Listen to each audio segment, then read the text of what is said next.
Hey, what's good? It's your boy Blunts Moses. What's good, homies? How you guys doing? So, today I'll be bringing you commentary for Crash Bandicoot 3, the OG version, 105%. So, if you guys don't know me, my name's Blunts Moses, or Blunts, preferably, and I did a run at AGDQ 19 of the remaster of Crash Bandicoot, and so this is my submission for the current one. So check it out. First thing, we set the sound effects to 0%. So the reason we do that is that it lets you skip the cutscenes that show up between levels, and that saves about a minute and change throughout the run. But interestingly enough, that could be a good incentive for people to be like, yo, I actually want the sound effects on. Like, it'll only cost us like a minute and change, and it's like it's a cool idea. But anyway, so getting to the actual run, I'm in level 2 under pressure right now, which is an underwater level. So you'll notice like Crash 3 is characteristic for having a lot of vehicle levels, as opposed to the traditional platforming style of level. And in this secondary portion of the level where we're currently on, I'm riding on the mech, or the machine, which is a thing that shoots and boosts. And then when you get to this tube here, you go back to your traditional Crash mobility, which is kicking your flippers with X or spinning with square. And you kind of just alternate between the two for your optimal movement here. You just kind of, the hitbox is pretty big on the spin, so you generally just try to avoid hitting things, or spinning when you're too close to something but not close enough to kill it, because then your spin will go on cooldown and you'll end up dying and stuff like that. So generally what I'm doing here is collecting every box, and you'll see my box count is going to be, I believe, 92 out of 92, and that makes this gem show up at the end of the level. So this is characteristic to the Crash Bandicoot series as a whole, where you collect all the boxes in a level and it gets you a gem. So the crystal you get just from finding it somewhere in the level is like the any percent pass, and then the gem itself is from collecting boxes, or sometimes from additional things, which we'll get to when we come to it. So you'll notice I re-entered the same level under pressure, and I collect this clock at the beginning. So Crash 3 introduced this thing called time trials, where basically there's a timer that runs right as you pick up that clock, and you have to complete the level as fast as you can. You'll notice that some of the boxes have numbers on them, and they're yellow in color for some reason. And so actually the number on these boxes is associated with the number of seconds that the clock will freeze for if you break that box. Now, as a speedrunner, you're more concerned with RTA than the in-game timer, but you'll notice there, I broke the one box and it froze the timer for 1 second. So that's basically the way it works, but generally speaking, using speed tech, speed strats, we don't really need to break them. We don't really need to go out of our way to break them, I should say, because, we're just going fast enough where we'll get the time required to collect the relic, which is the reward for beating the time trial, is the relic item. You'll see here the time stopped at 103, and I got even a platinum relic, which is the best kind of relic you can get. So there are 3 kinds: sapphire, gold, and platinum. So for our purposes, gold is good enough to get the full percentage, but sapphire is not good enough. So that's basically the only thing that you need to know about it, is that we could get gold or we could get platinum, but not sapphire. So that's what we're aiming for. So here we are in level 3. This is actually a Coco level. So Coco is Crash's sister, Coco Bandicoot. And here we are riding on a tiger named Purah. Creative name, of course. At least it's a little more creative than Polar from the second game. And the mechanics are kind of similar to Crash 2's Polar mechanics, but they're a little different. In that in this one you can boost the entire time. You can literally hold R1 or whatever you prefer to just boost the entire time. And if you do that, you move super fast. But the thing is, you know, mixed in with the jump mechanic, there's like different ways. You know, like if you boost into a jump, it's like a much bigger jump that kind of travels pretty quickly. Or if you jump and then you boost in the middle, your boost doesn't really start until you land.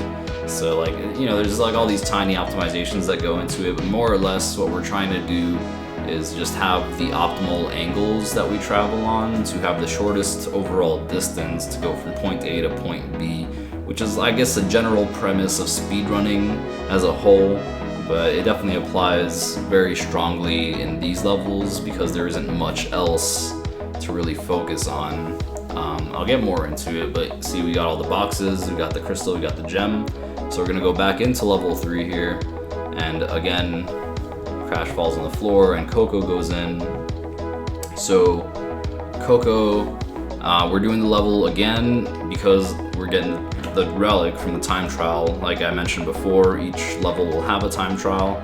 So we need to get 105%, so we're gonna collect all the relics. So you'll notice as I hit these slopes, I generally like jump instead of just running up them, because it's faster, just like physics-wise, to, you know, jump and get your jump cut short and then jump again as you're going uphill, rather than like just running uphill, just due to the way the physics works. I'm pretty sure this would apply to physics in real life as well, but you know, just due to the way that physics works in this game, that's faster than just running up the hill.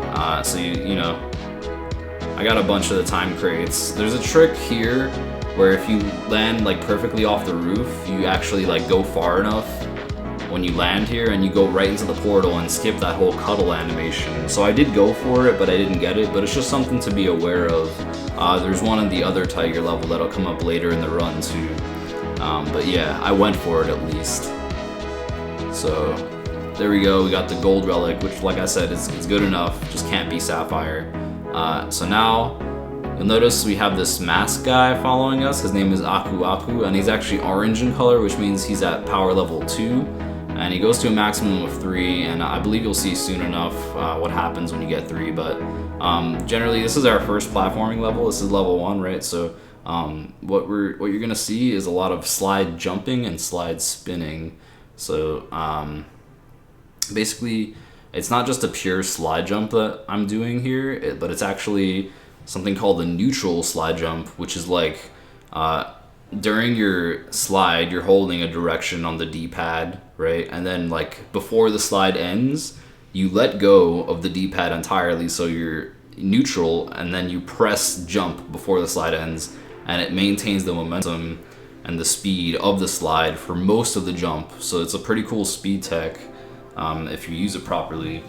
So that's basically what you're gonna see myself doing as often as possible, and it gets into more detail, but that's the premise of it for now. So you see here I got the triple mask. So the triple mask form, you get it when you get 3 masks, you know, your mask is at 3 power level, however you want to do it, and it, you know, it gives you invincibility, and it also gives you a huge hitbox for breaking boxes, and you know, it makes you move faster as well, so that's why it's a good thing to get in the speed run.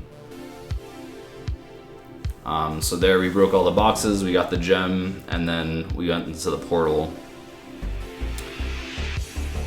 So I'll go into more detail about the specifics of how to maneuver platforming levels when we get back into that level for the relic later, but for now we're going to go into level 5, which is another Coco level, but this is a different kind. It's not riding a tiger, it's riding a jet ski, and so this is called Making Waves, and the premise of riding the jet ski is pretty simple overall, I would say. It's like you want to hold X the whole time, more or less. That's the, you know, the boost button, the accelerate button, right? And then the specifics come in when you have to go on these ramps to collect these boxes, and like the way the waves are kind of shaped and how far they are floating up or down, like what kind of position you are on the y-axis ends up affecting how high you jump and like the way you jump, and like you can press you know, directions when you're jumping off the ramp. Like you see, I did a little backflip there by holding down while jumping, and like here I'm actually doing an intentional damage abuse through those bombs just to keep like a straight angle that was good enough to keep me in the right direction. So you notice there when I damage abused on the bomb, it actually gave me extra height, so I went right over the 2 boxes, so I needed to turn around. But it's actually a really cool mechanic for turning around in this game, and that's how the bombs work, by the way. But yeah, so in this game, when you're riding the jet ski, so normally you can turn with left and right, but you can actually get an even sharper turn if, like, while you're turning, you also hold down. So like you do a diagonal down left or a diagonal down right, it gives you an incredibly sharp turn. So if you ever miss a box or have to turn around for any sort of reason like that, it's actually like a super quick recovery, so that's pretty cool. And that's like a huge difference, I would say. Like even here you can see me having to do that quick recovery. That'll only last me like a second or two, realistically speaking, which is crazy. As you know, I came from running the Insane trilogy, and like it is not like that at all over there.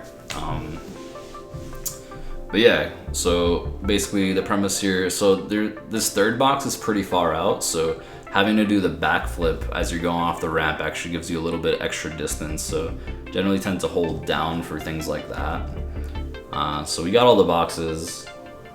That's our Making Waves first pass, getting the gem. So we're gonna re-enter Making Waves here, but we're gonna try to have like a more optimal routing about it, like a more optimal movement overall, because our concern will not be with the boxes, but more primarily with just moving in the most optimal way possible. So we try to keep it as straight a line as we can, going from point A to point B. You know, this is a concept I talked about before during the Tiger level. But you know, the time that we have to get is like a 58:23 or something. I'm sorry, it has to be lower than that in order to get the gold relic. So generally what you see me doing is collecting enough boxes where I'm not really in danger of missing that time, but still trying to be as optimal as possible in my movements. So some of the bosses so far I have skipped, but generally speaking, I'm gonna go for the ones that are on the ramps. Even though it's slower to take a jump off the ramp than it would be to just keep riding in the water, it's just, you know, that time is more valuable just to make sure that I get the gold relic. But you see, like, I skip some boxes here and there, and like if I end up missing a box like I did just there, it's not like the biggest of deals because my movement is good enough where I'm not gonna miss it anyway. So like I said, the time I'm trying to beat is 58 something, so I get a 54 over here, which gives me the gold. So it's pretty good. And yeah, so that is Making Waves. So you might be wondering, what is really the point of getting these relics? Like, why aren't you just getting the crystals and the gems beyond like just percentage points? It's actually pretty cool how the game works in that every 5 relics you collect, you unlock a secret level, but we'll get into that later. So we're doing Toad Village again, level 1. This time we're doing the time trial, so you can kind of focus more on the movement I'm doing for platforming in general.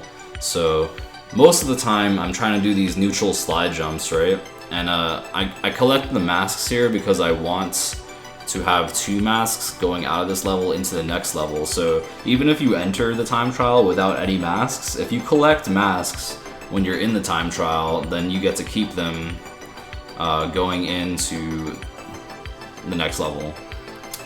So generally speaking, I'm trying to neutral slide jump, right? But like if I can't fit one in, or if I need to attack something or try to get boxes or something like that, you'll see me slide spinning instead.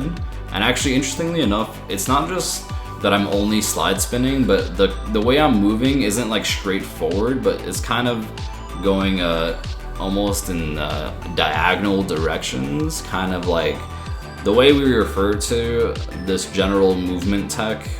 I don't know if you can even call it tech, but I'll just call it that for now. It's this thing called zigzagging. So for some reason, the way this game is programmed, the physics for when you're basically everything that except for when you're just walking on the ground, right? So when you're sliding, when you're jumping, you know, things like that, or if you're slide spinning, if you're moving in a diagonal direction, it's faster, like your velocity is higher than if you were just moving in a cardinal direction, right? So generally speaking, what we do is like we try to zigzag as much as possible. So what that means is instead of going straight up, like if you had to go the direction up, you would do up left and then up right, those diagonals back and forth. So the average of the way you're moving is actually up, right? But at any singular point, if you were to freeze frame, you're only doing up left or up right. So your velocity is always at the maximum speed, but the general direction you're going is straight.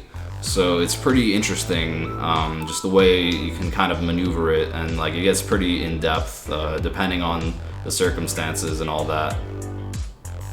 So we do this cool trick here where we body slam at the top of our glitched high jump. So the glitched high jump is basically when you slide jump and then you spin a frame after doing your slide jump, you get extra height and distance. So this is a known glitch in the game, and we make plenty of use of it. And there's another one called the glitch low jump, but it's kind of less important, but still has its place, of course. But generally speaking, sometimes we'll have to make use of that. And this grass here slows you down, so we try to avoid it.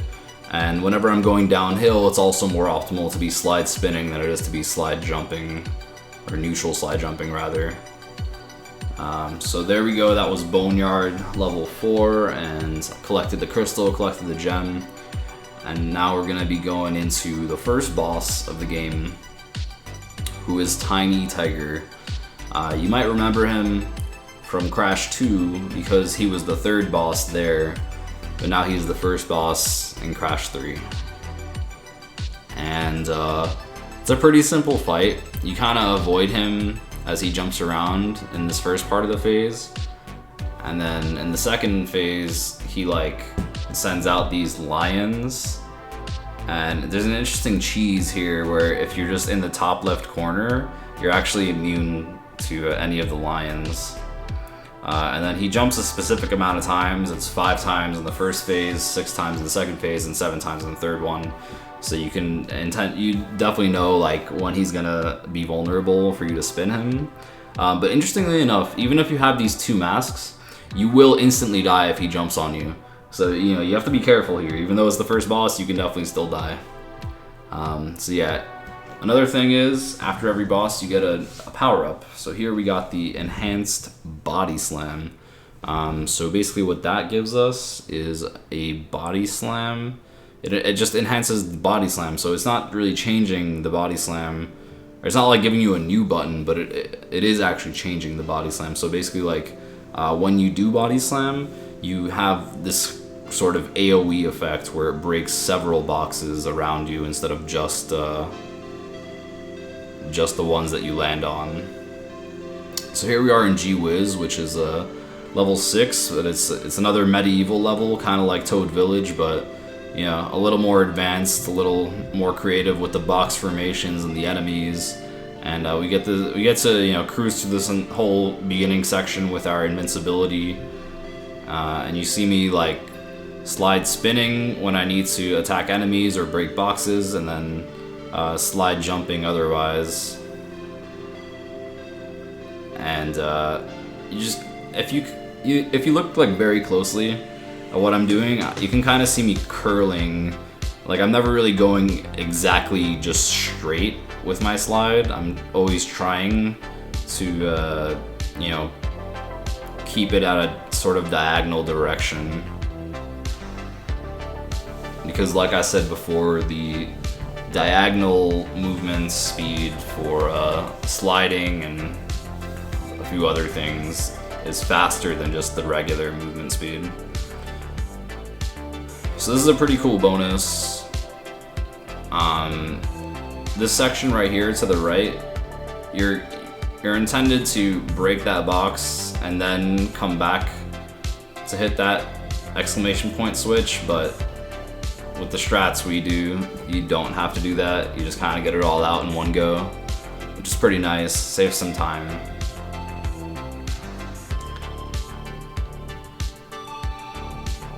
And again, just doing my zigzag neutral slide jumps, collecting the crystal there. If you spin to collect the crystal, it like enhances your hitbox, so you're more likely to get it. Same thing for the gems. So you don't have to be worried about like spinning away your items. Like you're actually just helping yourself by spinning, because sometimes you can just like slide right through them or jump right through them without collecting them. So that's generally like, if you see me spinning near a crystal or a gem, that's why.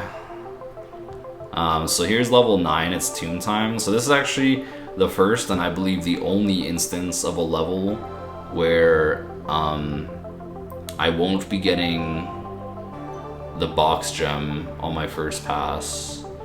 And that's actually because you can't. So there's a section of this level that's locked away more or less by the requirement for you to have the purple gem. So the purple gem is just a special gem that's colored purple that you get in a later level in the game. So that was that section that was on the left side of the fork that we just passed. So basically instead you're just gonna see me cruising through this level without really collecting boxes, other than incidentally, you know? And those slabs of oil are pretty interesting too, because the physics are different than the standard physics. They're more akin to the ice physics, if you're familiar with the OG Crash 2. They're definitely like, they follow those set of rules. So I mean, when we get back to it, when we see another instance of it, we could probably discuss it more. But it's just something to be aware of, I suppose.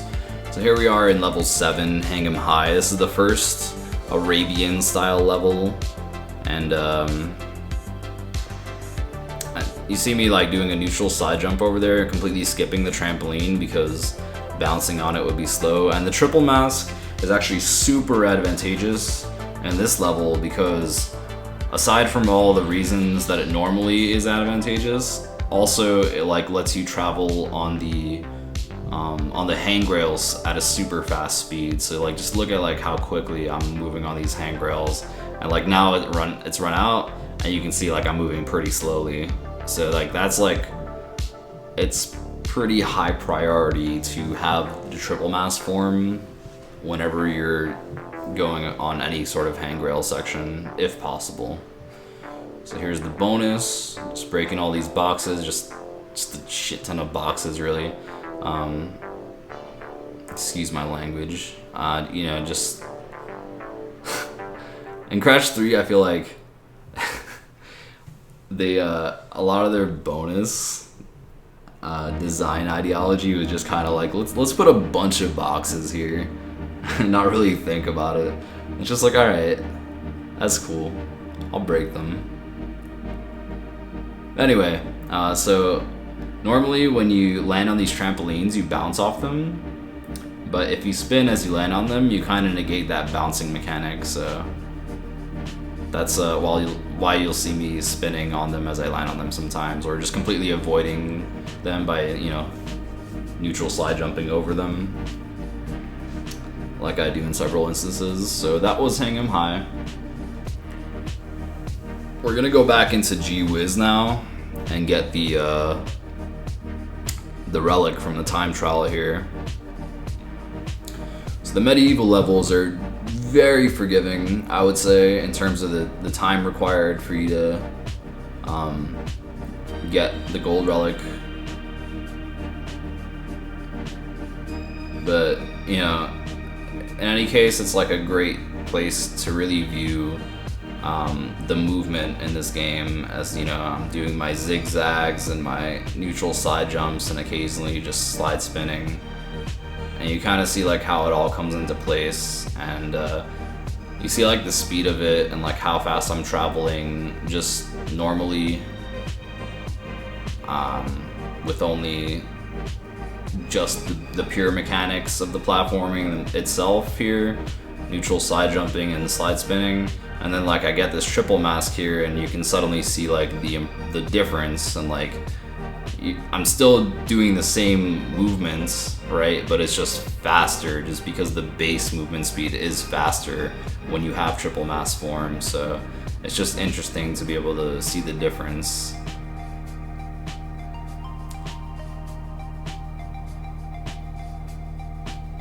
Alright, so there we go, we got the gold relic, which again for our purposes is good enough. And now we are basically gonna be done with platforming for a little while as we move on to level 10, which is the next tiger level. So we got our girl Coco coming in again. So this level's called Midnight Run. It's basically the same thing as Orient Express, which was the tiger level in Warp 1, but this one's just, you know, in the nighttime. So you notice I did a damage abuse there. So there's actually a glitch in this game where if you run through this level with 2 masks, some of the boxes just don't load, or they load like beneath the map so that you're unable to get them for whatever reason. So if you enter this level with 2 masks, you damage abuse right at the start to kind of negate that glitch from happening, or prevent that glitch from happening. But generally speaking, it's more or less the same concept where I'm trying to hug the optimal turns and, you know, jumping when I can, instead of running uphill, and, you know, just collecting all the boxes, slowing down when I need to because the boxes are too close to each other. There's a cool little run over the hole you can do there if you maintain enough speed, just due to the way the acceleration and the physics works. I tried to damage abuse off of that guy for like the cuddle skip that you can do in this level, but I completely missed him. Maybe I'll get it on the time trial. But we did get the crystal and we did get the gem, so that's what matters for now.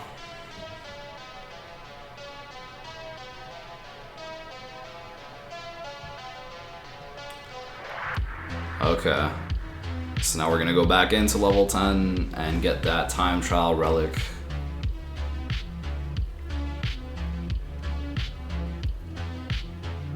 And at the start here, you can actually see me jumping with Coco, and I'm actually zigzagging there.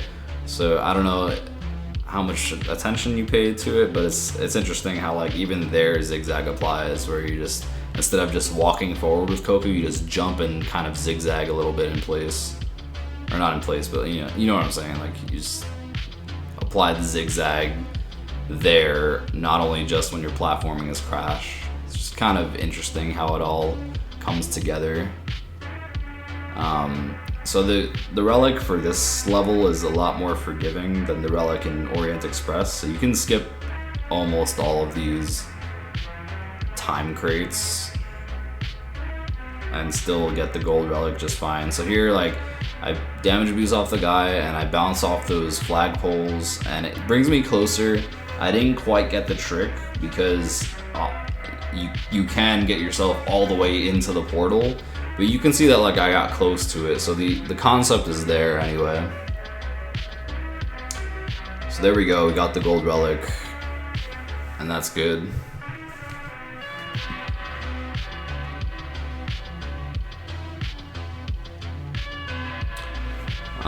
So now we're going to level 8, which is another type of vehicle level that we haven't looked at yet, which is the motorcycle level. And this one's called Hog Ride. And it's more or less the simplest one. But in a lot of ways, it's actually like an extremely difficult level, at least on this first pass, this crystal pass. You'll see why shortly. So you can hit this boost, and as long as you're holding X, you don't let go of X, you maintain this boost, but like the turning is super difficult here, and it's very specific. And if you go off-road, you like completely lose all your speed, so you want to stay on road, but while also avoiding all the obstacles. So the maneuvering I did there is very specific, and it's pretty hard to pull off. Nice how that cop decided to let me off with a slap on the wrist. and I keep going. I kind of hug the left side of this cop over here for a more optimal angle, and that is Hogride. And I'll be getting the gem during the relic pass. But before we get to that, we're actually gonna fight the second boss. And this one's a new boss that we haven't seen in Crash 1 or 2. This guy's called Dingodile. So I guess he's a mixture of a dingo and a crocodile. So if you guys don't know, a dingo is like a Australian dog of sorts. And I definitely didn't die in the second boss or anything. Don't worry about that. But actually, interestingly enough, we do the glitch high jump that I had mentioned before, and it lets you completely skip the entire difficulty of this boss. Like, this is not at all the intended way of fighting the boss. Like, I'm just glitch high jumping over everything that you're supposed to like let him explode for you with his gun, his flamethrower or whatever it is, and you just jump on his head and spin him or whatever, and then you just glitch high jump back out before he explodes. That's it. You take his 3 hit points, collect your double jump. So that's the what's it called? That's the power up that you get from Dingodile, the double jump. So this is definitely one of the more useful power ups, I would say. And we'll see how it comes into use when we get back into platforming. But first, we're gonna finish out Hogride.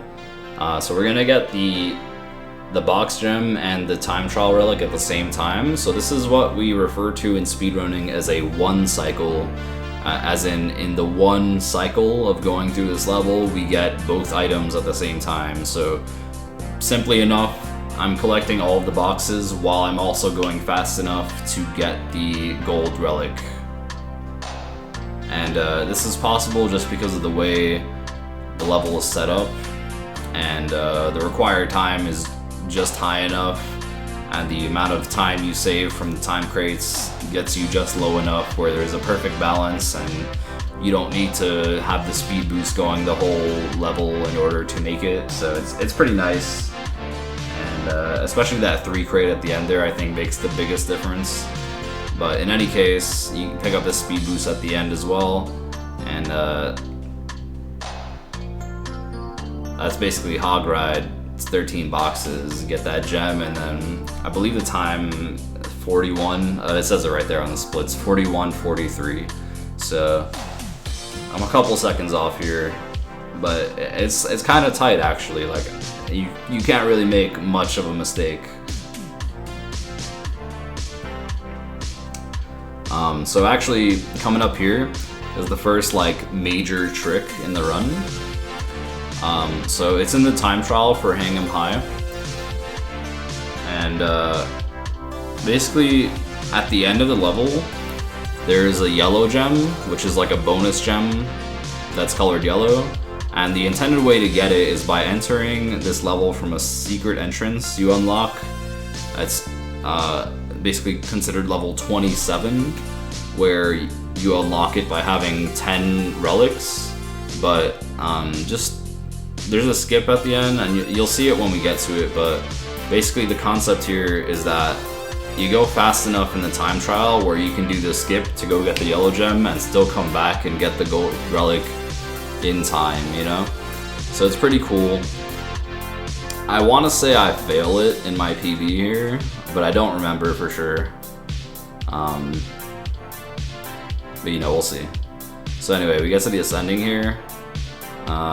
Spinning, whatever. Alright, so on the left side here, do a neutral slide jump. Yeah, I failed it, okay. So basically what you're supposed to do there is you do a neutral slide jump, and then at the end of the neutral slide jump, basically like when you've reached your maximum distance, then you do a double jump and a spin at the top of your double jump, because that gives you a little bit of extra height and inherently a little bit of extra distance as well. It's a very tiny bit, but every little bit matters when it comes to something like this, where you're like trying to close a pretty big gap. And basically what happens is you land on this platform on the other side, and then it starts floating back over to where you jumped from, and then when it's done, you do the same jump, the neutral slide jump, into the double jump spin, and that gets you across to the other side where you pick up the yellow gem, and then from there you do that same crazy jump a third time to get yourself back into this ending section. So you see right here, I kind of messed it up because you need the camera to follow you too. Don't tell me I failed this twice. I failed it twice. That's crazy. Well, in any case, this just goes to show you that this is a hard trick, but actually, regularly speaking, I actually have pretty good consistency with this trick. But for whatever reason, in my PB, I messed it up a couple times. But I think that's actually a good thing for our purposes because it just shows that this is a difficult thing, so it's nice to see it when it's actually pulled off. But anyway, this time trial, you snipe that jar dude into this third mask form, and you travel across this, what's it called? These handrails with your super speed. And you do your NSJs here, you spin as you land on the trampoline, you NSJ again, slide spin because of the spacing, and then, you know, spinning so that we don't land, so that we don't bounce off the trampolines. Alright, there we landed there. Maneuver for the camera, and then there you go. That's the neutral side jump, double jump with the spin at the ends, and that's the trick. You got the yellow gem, and we made it into the portal just in time to get that gold relic. So that is the first major skip of the game, and it's probably the coolest one really because it's, you know, it's like off camera, out of bounds, and then like camera manipulation type deal. And you know, all of this with the pressure of the time trial hanging over your head. So it's just really cool overall. So now that we're done with that, we make our way into Warp 3. And here we start with level 11, which is Dynamite. So this is the same kind of theme as Boneyard, which was level 4 in Warp 1. But this is a much more complex level. And you'll see basically I go with a pretty interesting route here, and there are these imposter fish, banda fish, whatever they're called, that look kind of like Crash, but you know, they have this interesting mechanic where they spin just like you do, and they're invulnerable and they're spinning, so you know, they're pretty difficult to deal with, but more or less they're just annoying. And what we do is we go through this first part of the level, and we actually skip this checkpoint right here, and then we maneuver our way further and further. So you're gonna see how far exactly we go. We go all the way through this left side here, all the way to the end of this hallway, whatever you want to call it. And there it is, that's the end, and we go through. We don't have to collect all these boxes because we're gonna turn around, right? Just to let you guys know. So we go down here, and we go down, hit this checkpoint, and then we turn around and go back. I'm doing this bonus right now, but you can actually do this bonus just whenever you want because you're gonna pass by it 3 times. So I decided to hit it on my second pass when I was going back up. But yeah, any of the 3 times you pass it, you can choose to go into it. And this is a pretty cool bonus where like it just shows you the use of the enhanced body slam, where you know, especially right here at the ending, see how that body slam broke all 3 of those boxes even though you weren't on top of even a single one. It's just a cool mechanic. So that was the bonus. Now we're gonna continue with our backtrack. We can break through these boxes now. Just kind of going through here, kind of blindly backtracking more or less. I mean, I'm pretty familiar with the level, right, as a speedrunner, but you can just imagine, you know, the memorization and skill it takes to do this kind of thing. And you know, now I got that checkpoint that we skipped earlier, and basically the reason to get it now is like, if you do happen to die, it's like a huge time loss if you have to go all the way back to that other checkpoint instead of the one that I just got now.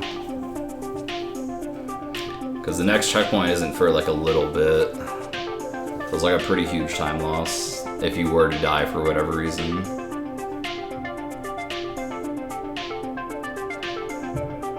So this is like the secret yellow gem section, and we unlock this section, you know, by getting that yellow gem and hang him high. So notice like there is a body slime crate at the bottom of that first stack, but since we go off screen, that TNT actually blows it up.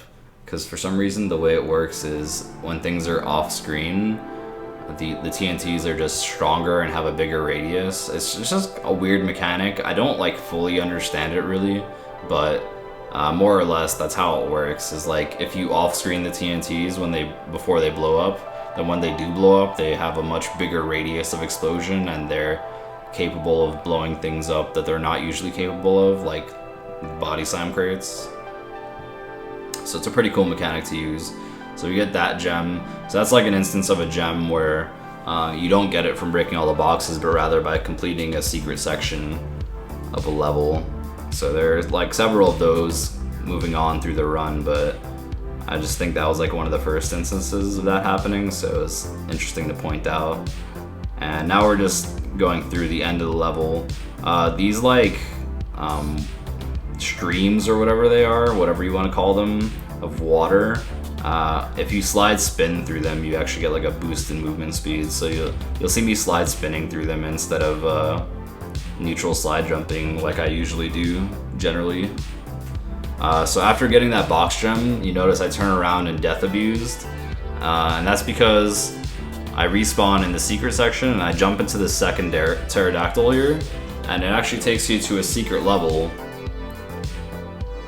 And this is why Dynamite is so awesome. So now that we're in the secret level called Aegipus Rex, and it's basically like a platforming, like 2D platforming almost section right here. And then a lot of it you're actually riding on our boy Pusha T.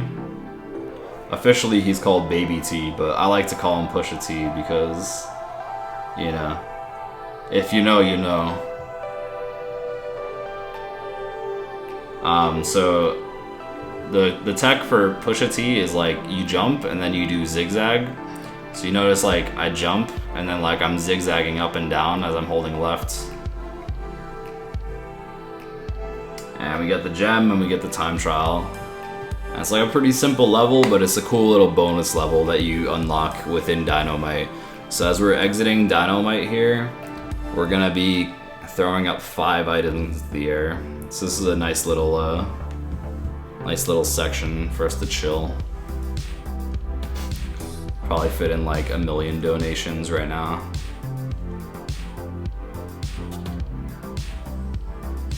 Alright, so here I'm going into level 14, which is Road Crash, which is our next, what's it called? Motorcycle bike racing level. But actually, I'm not going to be doing the level. I'm actually going to another secret level. So we just did the first secret level, and now we're going to do the second secret level. We get them both out of the way back to back, so it's kind of cool. But also kind of like, here they are, and now you can forget about them right after. But so there's like a road sign coming up here. Most of these road signs are normal road signs, right? But there's a road sign right about here. Yeah, right there, and it has an alien face on it, and you just run right into it, and it takes you to our secret level, Hot Cocoa. So this is actually like, a lot of people hate this level. I like to call it Thought Cocoa. You know, say what you will about it. I intentionally restart Trial here, just to reset the cycles because they're more optimal for the route that I do here. But basically we do a 1 cycle here where we get all the boxes and do the time trial at the same time. And it's actually like pretty difficult. Like this is obviously like a very difficult level. Well, I say obviously, but Aegipus Rex is pretty easy, I guess, if you just looked at it, right? But this is a very difficult level, like a very difficult jet ski level, and it's especially difficult to do it all without dying, and even more so within the time limit. So the cool thing is that on this version of the game, NTSC-U, which is the American version more or less, like you know, Western Hemisphere version, you could call it. It's like there's a glitch.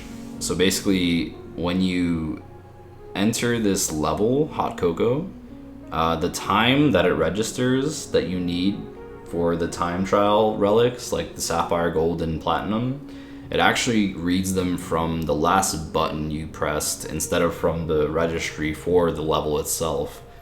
So instead of getting the times that it's supposed to be there for Hot Cocoa, it gets the times from level 14, Road Crash, which we entered, because that's just the last button we pressed.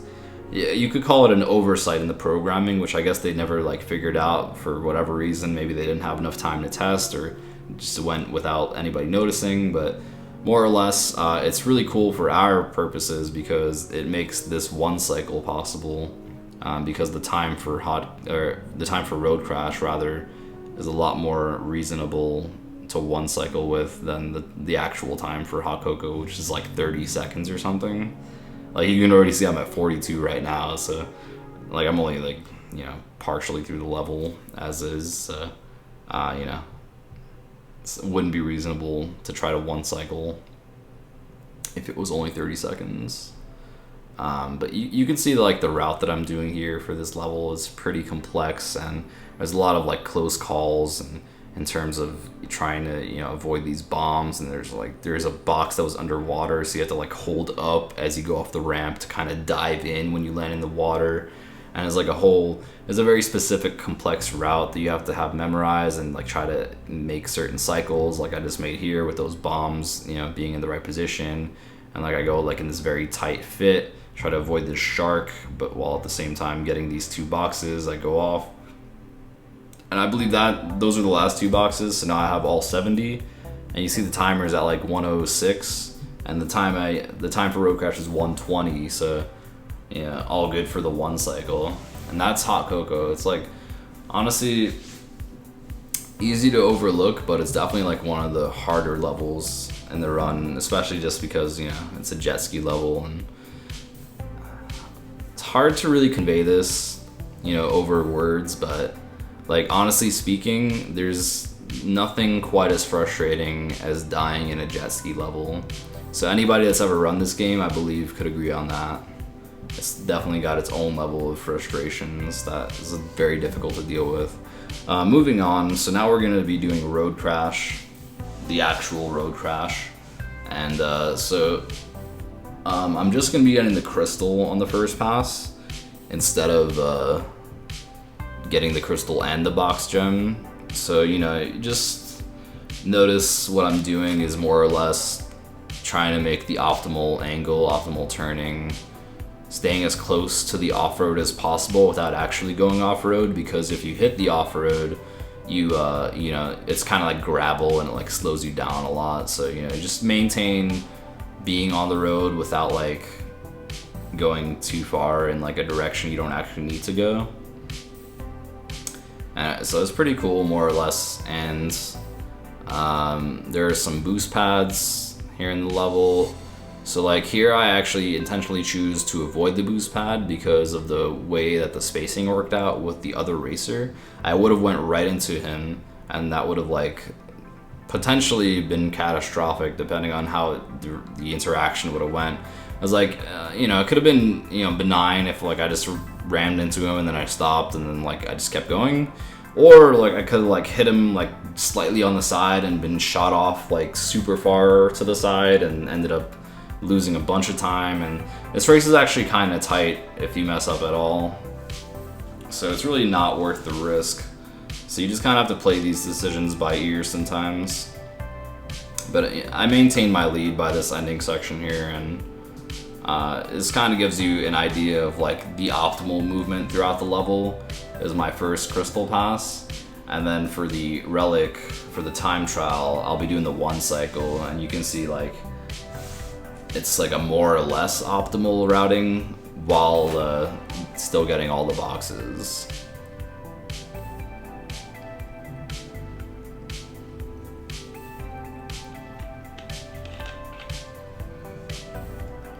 All right, so doing Road Crash again. getting that time trial, and we have to collect every box. So I just want everyone to know, going into this used to be my arch nemesis, this time trial.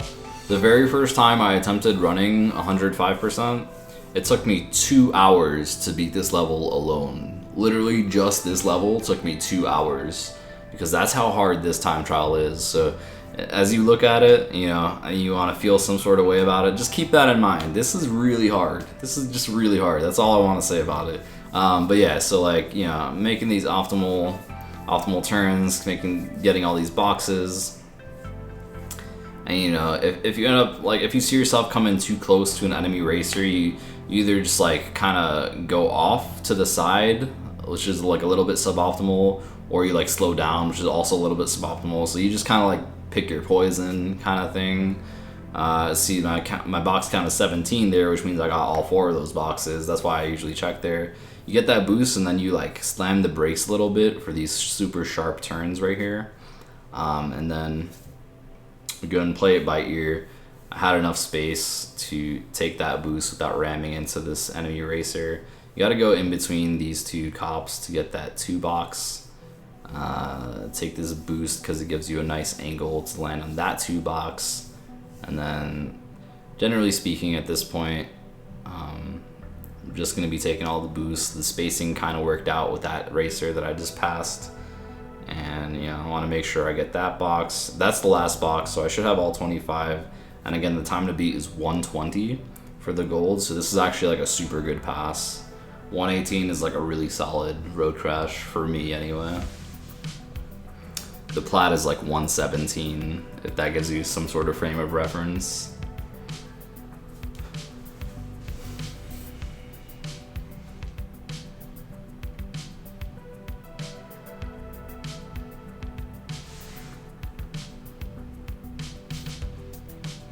Alright, so up next, we're going back into level 11, Dynamite. Just to clean it up, just to get that time trial. I mean, really to get that relic is what I guess I should be saying by doing the time trial. And optimally, there are 2 masks in this time trial, so the optimal thing to do would be to make it through this level without taking any damage, so that I can have 2 masks as I go into the next level. So you'll see whenever I land on these patches of grass, I always like spin to get rid of them, and then I kind of jump, and I'm like zigzagging in the air when I'm jumping. Like that, like I did right there. And that's just because like if you land on the grass and you try to slide, you're like, it doesn't really work. You're super slowed down. And if you slide before you hit the grass, and then like your slide goes into the grass, it also slows you down. So the grass is just like really bad for you, and you do your best to, you know, to maneuver around it. You work with what you have. Also, another thing to note is like for those super steep drops like that, you always want to slide down them, because you know, while you're sliding, you can be zigzagging your slide as you go down, but also just like sliding down, even if you just went a straight line sliding down as opposed to just falling off, like walking off, it saves about a second. Actually, it's like that much faster, so it's crazy. So that was that. We got the gold relic, which is good, and we have 2 masks, which is fantastic, because that's what we wanted for the next level we're about to enter, which is level 15. And it's called Doubleheader, and it's our 3rd and final medieval level. So the same vein as Toad Village and Gee Whiz, but we have these huge double-headed guys who are the namesake of the level. And you see there's a mask right here at the beginning, which is why we wanted to enter with 2 masks, so we get this triple mask right here. And a cool little trivia right here, cool little piece of trivia, is that basically this level has so much going on that it really lags your console. And a cool thing about the lag that you get from this console, or from this level, is that you can actually fit more zigzags into your slide before the slide ends, just because it's so laggy. So on the one hand, you're like, yo, it's bad that it's lagging because it's slow, but on the other hand, it actually makes you go faster. So, you know, it's kind of cool. It's kind of cool, you know? Some positivity to having some lag. So right here, I actually bounce off those nitro crates without taking damage. So traditionally, a nitro crate is a crate that is explosive, so touching it in any way, bounce or spin, will do damage to you, and it will explode and do damage to you, right? But if it's like, I don't know if it's frame perfect, but it's kind of like frame perfect, and something like that, where like you land on the box. If you jump right as you land on it, basically, you end up not taking damage from the explosion. So that's the trick that I did there. And I did something in that bonus too, where I body slammed at the top of my glitch high or something up to that effect to reach a box that was super high in the air. And that's like another strat. You'll notice like these small things that I do here and there just to, you know, reach things that are otherwise not within my reach. So I intentionally damage abuse there through those nitros. You take a look at my box count, it was just 89, so there we go, I'm at 91. So at the end of the level here, instead of having to hit that nitro detonator, I actually just broke all the nitro myself. So that saves you like a little bit of time, maybe a second or two. So that's like a cool little strat that you can do in doubleheader that I managed to pull off in this run. So for now we're gonna go to level 12, which is Deep Trouble. This is another underwater level, actually the only other one other than Under Pressure, which we did at the start of the run.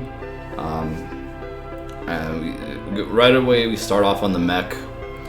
And this level is actually like pretty creative compared to Deep Trouble, but it's also like, it can be a very annoying level if anything at all goes wrong. But you know, you need the mech to shoot off those red coral that are covering some boxes here and there. And then more or less during these swimming parts, you're kind of like alternating between kicking and spinning like I mentioned before.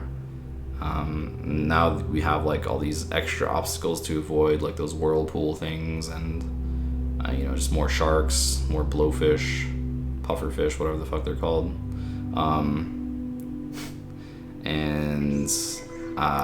I intentionally choose to wait for these cycles.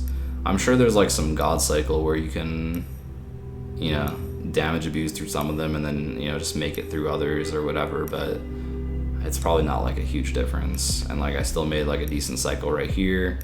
I get this checkpoint. So this ending section to the level is actually pretty cool. You're just getting through all these boxes, you know, killing a few enemies, breaking another coral down here, getting this box. And then there's just like this section here with some nitro, but then like to the right here, to the right of these couple of whirlpool things, there's actually a switch, like an exclamation box switch. You can see I just hit it, and then I turn around and go back. I backtrack all the way through the level, back to that tube with the electric shells.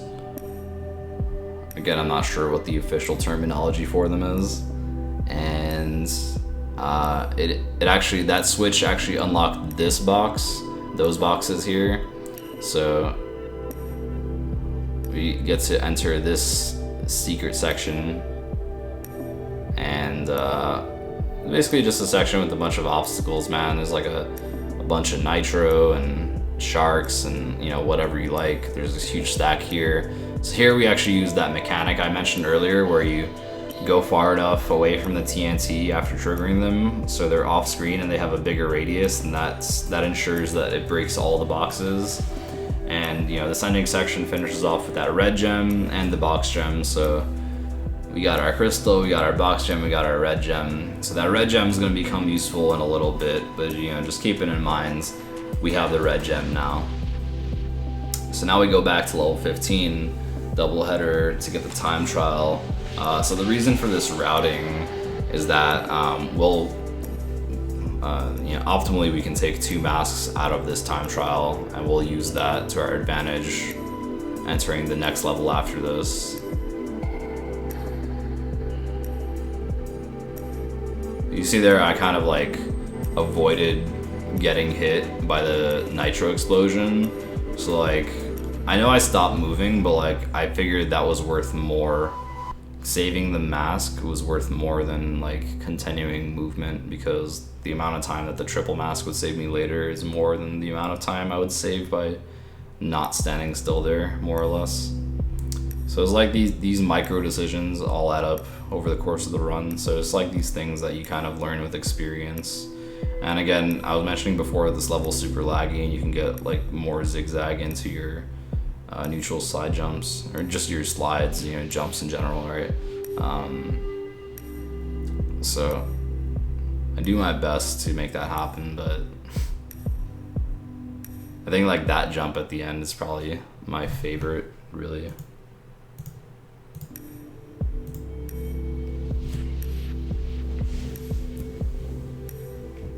Because you get to go over the 2 holes with the 1 neutral slide jump, which always feels like a big risk, but when you pull it off, you're like, yeah, I did that. That was me, man. That was my neutral slide jump, man. So yeah, now we're going to level 13, which is called High Time, which you know, I'm a fan of that name. It's a good name. So moving on, it's another Arabian style level, and actually there's something called the death route in this level. So if you're familiar with Crash 2 and its mechanics, the death route should be, you know, something that you're familiar with. But if not, or if you need a reminder, basically what it is there's a platform at some point in the level, and it only appears if you haven't died. So if you die at all, other than in the bonus, if you die anywhere in the actual level, not in the bonus, that platform will disappear. Unless you get to it and you touch it. If you get to it and you touch it, then it'll be there even if you die again later.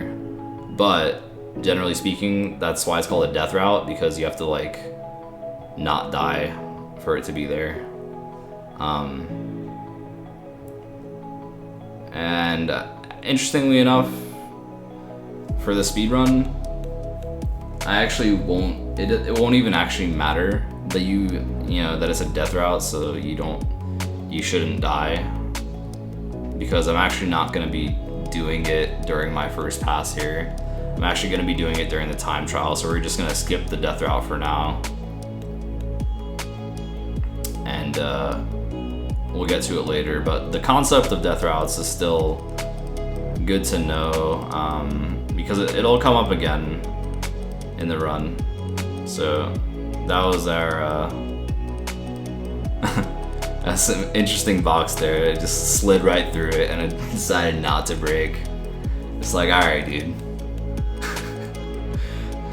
I know we're all out here trying to survive as long as we can, but yeah, it's a box, dude. It's a box. Why you gotta do this to me, man? But yeah, anyway, so we got our crystal, we got our gem. You see, if you look in the top left there, you see that purple gem floating, so that's what we're gonna get from the death route when we do the time trial. But first, we get to fight our third boss, another new boss here, Dr. Entropy. I believe the N stands for nefarious, which is a cool word. Yeah, so this guy's like the reason, lore speaking, this guy's the reason that we have time trials, because he's the guy that's been messing with the time and all the clocks and all that. But you know, the boss fight is pretty cool in theory. You know, you like avoid some things this guy shoots out. I do this like cool thing here where like I jump on some scenery that's like barely there, and like you kind of wouldn't even expect it to be there, but it saves like a little bit of time and it just looks cool more than anything else, I would say. There's one you can do in the third phase too, but I have like an abysmally low success rate with it, so I just pretty much never go for it. But I have practiced it, but it saves so little time and it loses so much if we fail it. I'm just like, I'm good.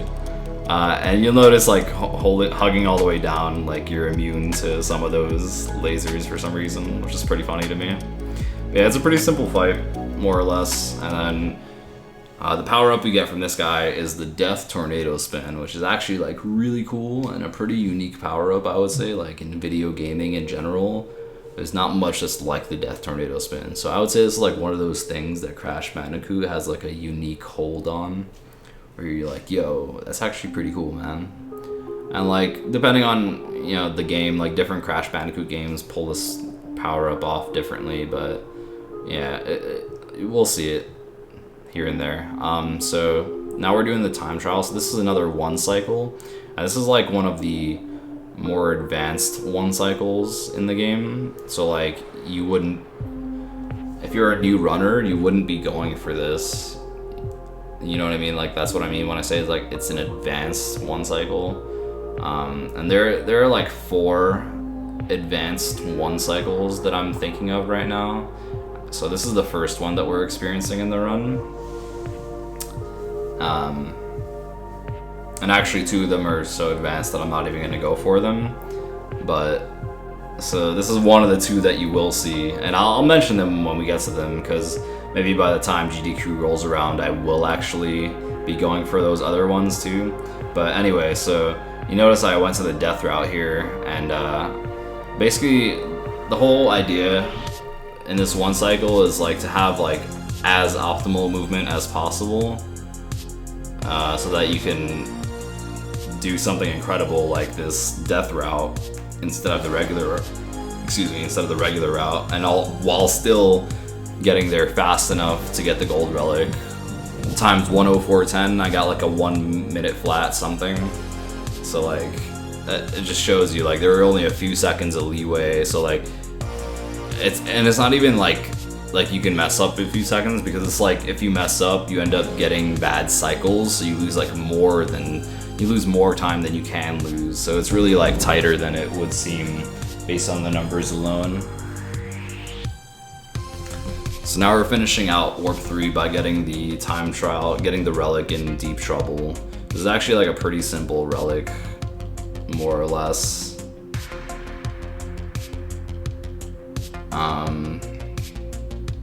Just trying to play it safe-ish.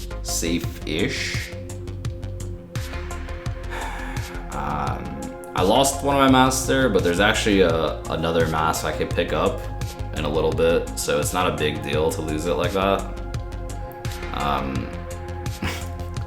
I ended up losing both, so never mind on that one. But there is a mask right here, so I'll still have one. But yeah, what's the time for this? 1:25. So like, it's really not tight if you're going as fast as I'm going in this example here.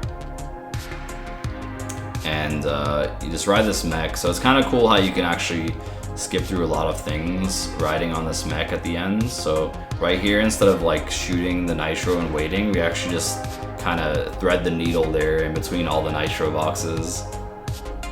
So I think the ending of this is actually very cool in the time trial. So it's pretty dope.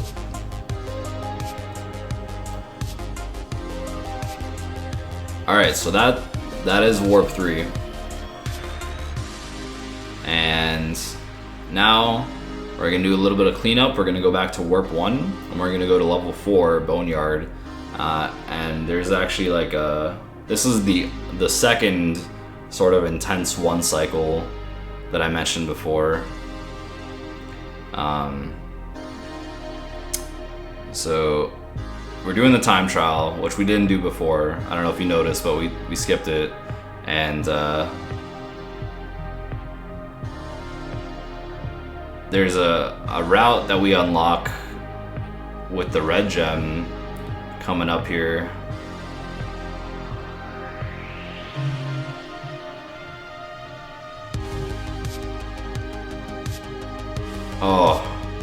Oh, this is, I know I didn't get this 1 cycle in this PB, but like I can already see why. It's like this is a big old yikes. But actually it's not too bad. Like I'm only like a second behind or something, or 2 seconds behind or something, my average at this point, so I should still be able to make it, but I probably messed something up here. But you can see like the kind of optimal movement that like I'm going for here. and like trying to avoid getting stuck on grass like that ever. Like slide spinning, going downhill, or slide spinning through those water streams, sliding, going down. Oh man, I got stuck on that metal box. Okay, honestly, like, this looks like it could work. I don't know what I did. Oh, okay, yeah. I can... Yeah.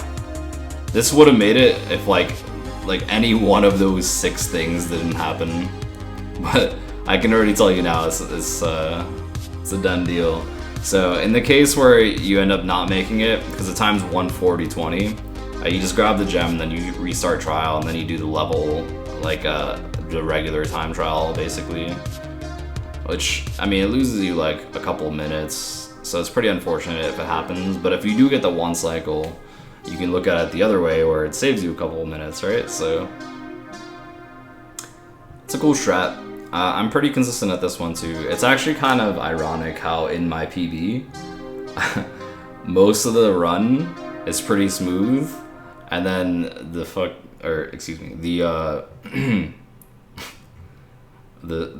like the major skips are what I end up messing up. Like yellow gem I messed up a couple times, and like boneyard 1 cycle I mess up. So it's like damn, dude. But you know, if anything, I mean, it just shows you how hard it really is. Where like, because that was like pretty good, but you know, all it takes is that little bit for it to not be good enough. It's like that tight, you know?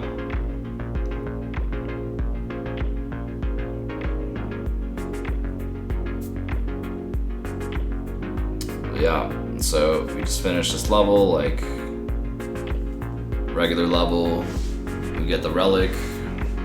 So now we got that gem and we got the relic. And then so that's basically all the cleanup we had to do in Warp 1. And now we're gonna be moving over to Warp 2 to clean that one up. And the only cleanup we have to do there is level 9, Tomb Time. Like I mentioned before, the reason we couldn't get the gem in Tomb Time before was because we needed the purple gem. So we got that from High Time a couple minutes ago. So this level is actually one of the other 1 cycles I mentioned before. There's so the 2 that I did just now, right? There's High Time and Boneyard. So those are like advanced 1 cycles, right? But then there's like 2 like extremely advanced 1 cycles that are like only the best of the best players will go for them, right? Like top 10 kind of thing. Like if your movement isn't like close to perfect, you're not even gonna get close, kind of thing, right? And that one of those is this level, Tomb Time. The other one is a level at the end called Bug Light. But the reason that it's so intense on this level is because you're literally getting every box. You're getting the box gem during the time trial for a platforming level, which is insane. Because look, I didn't get the boxes, and I got a 57. You know what I mean? Like the time is a 1:10. Like, and I'm not even that far off of it. Like when I do attempt the Tomb Time 1 cycle, I'll get like a 115, 120. So like with a couple of intense practice sessions, you know, couple of months of consistent gameplay, I could definitely do that 1 cycle. The potential is definitely there, but like I wouldn't say I'm a bad player by any means. I would say like I'm pretty good at this game, and like the fact that like I really only get like 115, 120 on average, and that's like trying very hard, just goes to show like how incredibly difficult it is to go for this 1 cycle. Anyway, enough about me. Back to tune time. So generally, the strat I try to employ here is to, you notice I did the time trial first, and that was to get the 2 masks so that I have, so that I get triple mask form when I encounter the first mask right here. And doing that actually makes this level pretty smooth. So I go on the left side here, I jump over there to avoid triggering that other mask.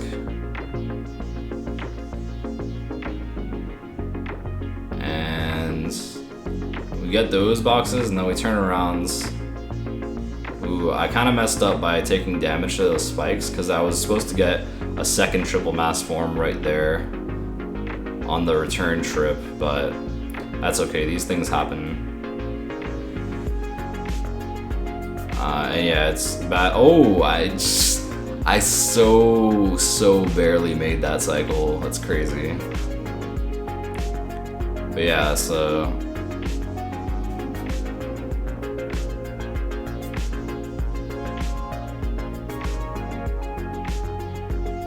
there we go, getting all those boxes. We got these 2, and then we go to this section now. Grab this gem right here, break those 3 boxes, and that's it. So basically doing that during the time trial is the 1 cycle. So you can see how this would be insane if you put it all together.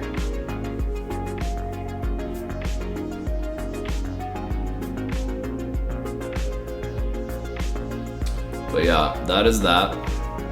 That clears out the cleanup section for us in warps 1 and 2. So now we get to move on to warp 4.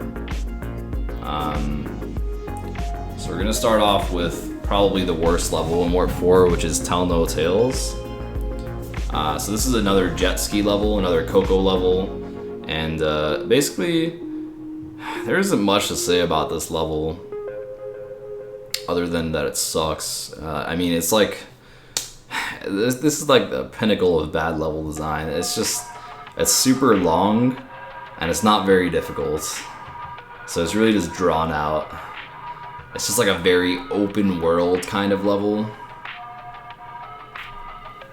where you're like, yup, I'm navigating these waters, and there are boxes. A lot of boxes to get. There's like a little bit of a fork that you encounter at some point.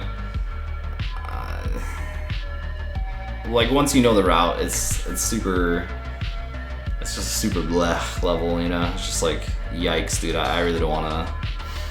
A couple of boxes here and these little whatever they're called. Nice use of the wave mechanics there to maneuver yourself off the ramp into those 2 boxes in the air. Actually requires very specific timing and good understanding of wave mechanics to manage that. Notice how I avoided jumping off that ramp by hugging the right wall. Just small things like that, like save a little bit of time, but speedruns are really all about saving little bits of time all over the place. Grab that box, and then we make a 180, grab that box, and then there's a whole extra section on the right here that I foreshadowed before. And we get like just a few boxes over here, 5 I guess, and then that's it. And then we just go back to our regularly scheduled route. And honestly, like, this level will be perfect for donations, because this level is awful, dude. There's really nothing to say about it, man. It's just like, yup, riding in some water, and then like commentary you could add to be like, yup, dude, I missed the box, so I'm turning around for it. Or like, yeah, man, that bomb totally hit me. Or like, yo, dude, that guy in the boat, he really was on my ass. Like, yep, that was that. But maybe we could take this time and talk about philosophy. So like, how do you guys feel about philosophy? So like, I personally, I like to view things from kind of a a Taoist perspective. Like I kind of see the world at being at some sort of balance between order and chaos, and like, you know, you kind of have to always be on the fringe in between to really make the most of any situation, right? So if you're in a situation that's very chaotic, it's good to have one of your feet in the, you know, in the realm of order, so that you can keep everything in check. Because if you went full chaos in a full chaos environment, it would be full chaos. And maybe that's where you thrive in. So if that's your thing, you know, more power to you. But I think it's all about the balance, right? In life in general, not only just talking about from a Taoist perspective of order versus chaos, but just in life, you know, you're just trying to, just when you generally approach anything, you always want to approach it with a mind state of balance. So I could really see how that would, you know, apply. So in this time trial, the time to beat is 125 63. I just read the splits. And you know, it's not really tight at all. It's not a tight time trial, but the thing is, I ended up skipping like a bunch of boxes, a bunch of time crates specifically is what I mean. And so like skipping them kind of makes this a tight time trial, more or less. All right, so something to keep in mind, like you're always kind of, you know, trying to keep a good balance. Back to the, you know, the topic of balance. You're always trying to keep a good balance between hitting time crates for the in-game timer versus taking an optimal route for your RTA. And I mean, like, it's really like what it's all about when it comes to time trials. And, you know, really it tests your game knowledge and your play style mechanics, you know. So it's just kind of interesting. You see like what the timer's at when you're at a certain part of the level, and kind of interpreting like whether you need to go out of your way for boxes or whether you'll be fine without them moving on, you know, things like that. So like right here, I'm pretty sure this is cutting it way too close. Like the timer's at 120, and the like I had a super high 123. Like I was only a couple seconds off, and this is like a bad example of how to do it. Like I guess in a way it's a good example because I managed to perfectly balance routing and time crates, but like generally you want to play it a little safer than that, you could say. So here we go into level 20. This is another Egyptian style level. This one's called Tomb Waiter. It's actually a very unique level, but not to sound negative here, but like this level also sucks. But it's unique in that there's this whole water mechanic. So basically this water is on a cycle, and it's like a cycle that runs for every body of water throughout the whole level. And you know, it alternates between being up and being down. And when it's down, you can walk through it and you're safe, but when it's up, if you find yourself inside of it, you drown and you die, no matter how many masks you have. So you notice in this bonus, I just jumped on that TNT at the end, and then as I touched the ending platform, they all exploded, and now I hit this checkpoint after the bonus. So if I hit that checkpoint before the bonus, and then I did that strat in the bonus, and if I died in the level before hitting another checkpoint, then actually those boxes in the bonus would respawn. So that's the reason that I saved the checkpoint for after, interestingly enough. Just a small little piece of trivia to note, I suppose. But yeah, you'll see me just generally like doing a lot of neutral slide jumping here, and you know, playing accordingly with cycles, breaking boxes when they're in the way.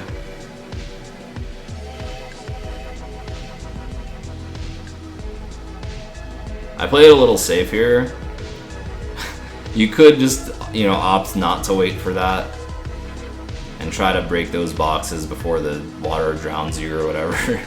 But I played it smart in this PB and I decided not to die. Because, you know, there's a chance you won't die, but there's a pretty big chance you will. So I was like, you know what? Let's play it safe for once.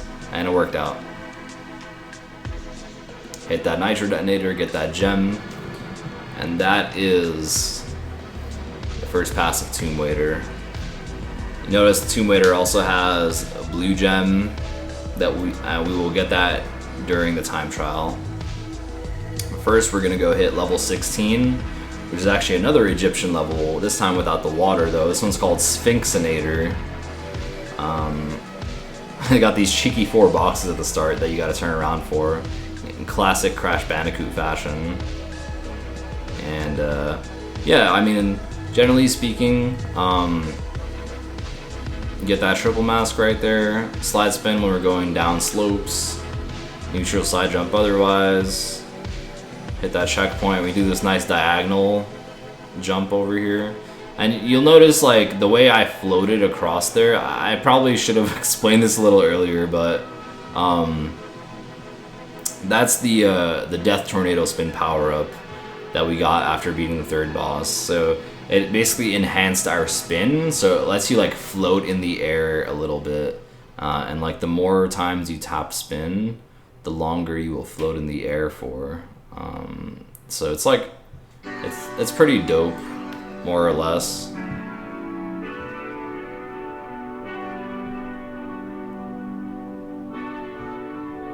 You'll see good use of it right here. So watch, I did NSJ double jump and then I DTS a bit to make it all the way across the gap.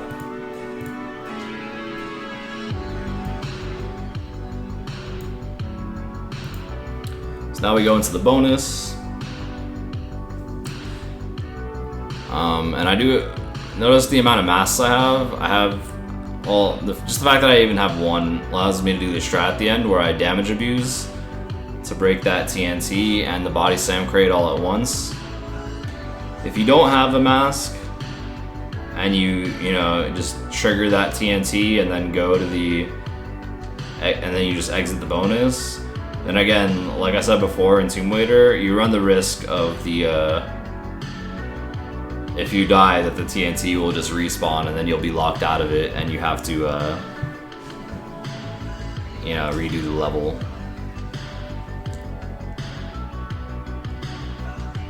Alright, so now we're gonna go back into level 20 Tomb Waiter. We're gonna be doing the 1 cycle for the blue gem. So I death abuse right away for cycles, but I do it after grabbing the clock because there's a death route that I need to hit. So if you grab the clock and then die, it doesn't remove the death route. So it's an important detail to note.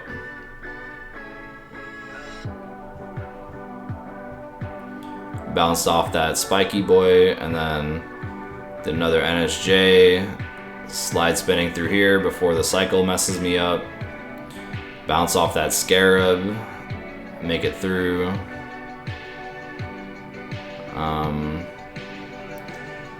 Bounce off that mask crate, double jump. Just making it through this whole section, and now we get to the death route. Go right on it, so the time we gotta beat is 145 to get the gold relic. It's not that difficult to beat going in with this pace. I like wait a little bit before I go off to let the water start going down before I end up hitting it. But you can see, like, I'm not doing that much waiting because I don't need to. And this allows me to like get like a lot more optimal of a time with this time trial. And you can see like I did some very obvious zigzag right there when I jumped. So I think it's really cool when you can kind of like obviously see like my zigzagging, because it's happening all throughout the run, but it's just like, it's kind of invisible almost. Like, it's not totally invisible, but like you know, it's not often that it's obvious. But anyway, that's Tomb Raider 1 cycle, which is, by the way, like probably one of the harder things in the game. I wouldn't put it. It's not like super tight like High Time or Boneyard or Tomb Time or Buglet or anything, but it's definitely hard to just do it without dying. You know, it's definitely one of those things.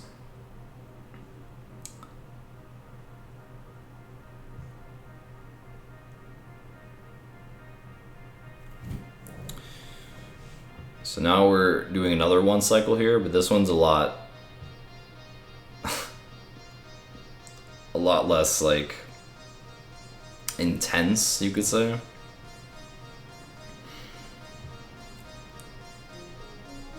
We're not doing a death route here, actually. We're just doing a regular gem route, and this one's unlocked by the blue gem, so that's why we do it after the Tomb Raider one, because the Tomb Raider 1 cycle just gave us the blue gem. So here in this section, we ride the blue gem platform, and it takes us to the secret section.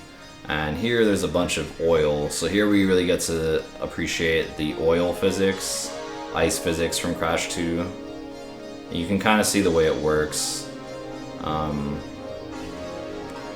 It's like when you slide spin, it's you have the speed of the slide the whole time. It's kind of like the neutral slide spin from Crash 2. It's like that kind of speed, but the entire time. So it's pretty dope.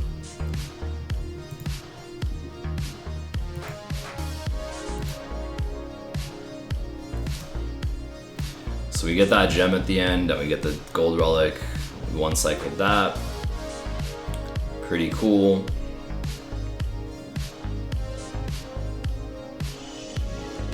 Now we're gonna be going on to level 17. So Coco steps in here. This level is called Bye Bye Blimps, and this is the first flying level, plane level, if you will.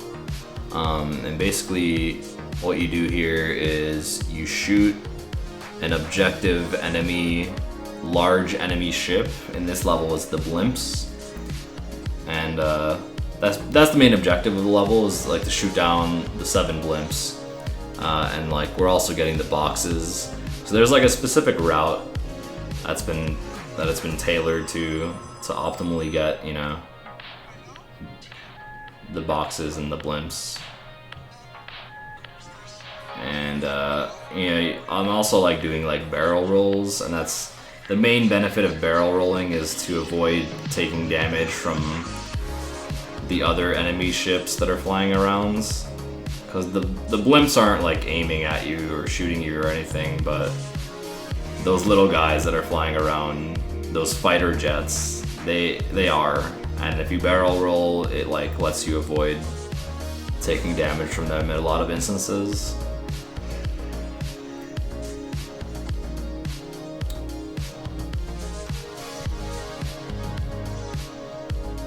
But yeah, we got the 11 boxes, so we got the gem, and then we get the crystal from breaking those 7 blimps.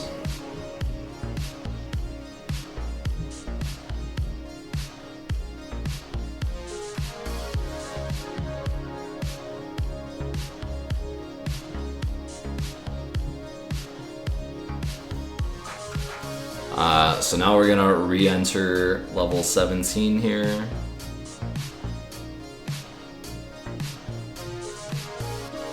It's time for the time trial, so we shoot down this clock balloon.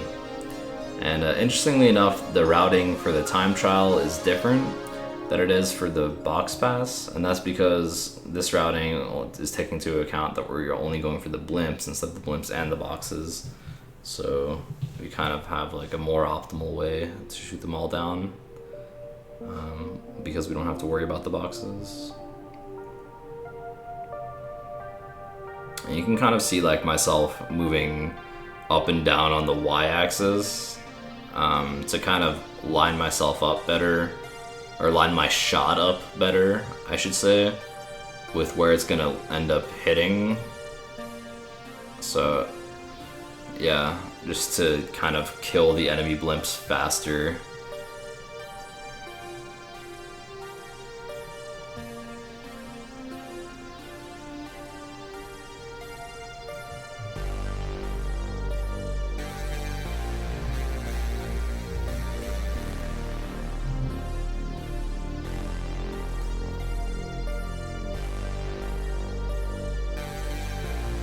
So at this point, this is our first time entering the secret warp room, otherwise known as Warp 6. Here we're going to be entering the worst level in the game, level 26. And this level we unlocked by getting 5 relics, but it just wasn't optimal to go down here and play it until now. So this level is called Ski Crazed, and I like to call it the Shadow Realm because this is basically where you go to suffer. You know, and this is easily a pit of despair. So this will be the final jet ski level that we're encountering, but it's like a 1 cycle, and it's extremely unforgiving, and it's really tight. The time you have to beat is 50-50, 50-50, and there are 100 boxes you have to collect, and you know, it's really tight, it's really hard, and if you mess it up, you lose 3 minutes at least. So I hate this level, and it sucks. That's my opinion on it. Yeah, a lot of it comes down to wave management, and you know, optimally pressing up or down when you're going off ramps, or like left or right, to like have part of your jet ski hitting part of one box and part of the other. And like a lot of the level is straightforward, like this section is straightforward, but like it's still kind of anal about the kind of turn, how sharp it has to be for you to get all the boxes and all that. And then there's this section right here where you have to like hit the one box. This section, these 2 boxes in the air, you have to perfectly fit between the 2 of them to break both of them. Otherwise, you have to turn around and go on the ramp again to break the one you missed. And then this section's pretty fun because like it's brainless, and there's like a little section right here where you're like constantly going right in between 2 bombs, which is again pretty chill.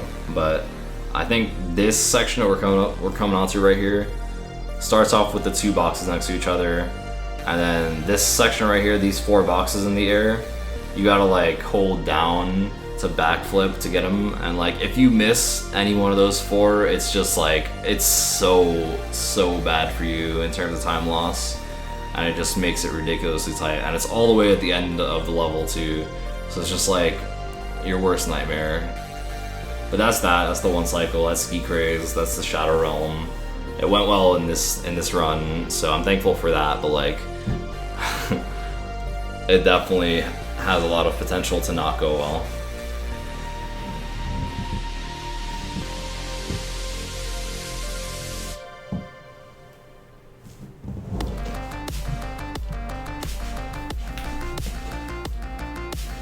Alright, so now we're entering level 29, which is Future Frenzy, which is really level 19. But 29 is like an alternate entrance into Future Frenzy that we unlocked by getting 20 relics.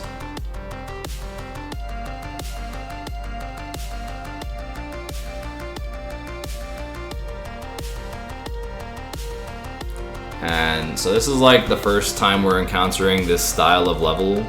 So this is like a futuristic theme, kind of like I don't know what you would call this, kind of like proto-Japanese futuristic type thing. I mean, it's like, you know, this is what Japan in 2100 in a 90s cartoon would look like, something like that. That's what I think of it as. It's actually kind of interesting to consider, like, how in 90s cartoons Japan was always like considered, you know, the cutting edge of technology in a city environment kind of thing. Which, I don't know, more or less might be accurate. I'm no expert, but it's just interesting in any case. So we do this whole backtrack right here. Probably should have touched on this earlier, but yeah, so like basically backtracking all the way to the actual start of the level. Like if you entered from the portal that says 19, like the way you're originally intended to enter this level at first. So you go all the way back to those 4 boxes, and then you start like going like regular forward.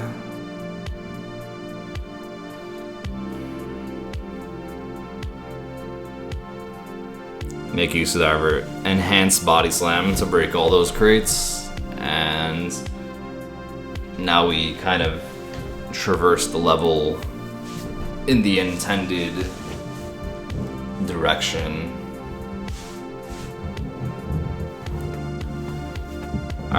If you DTS on the floor, your hitbox becomes big enough to break those 2 down there, so that's like a cool little trick.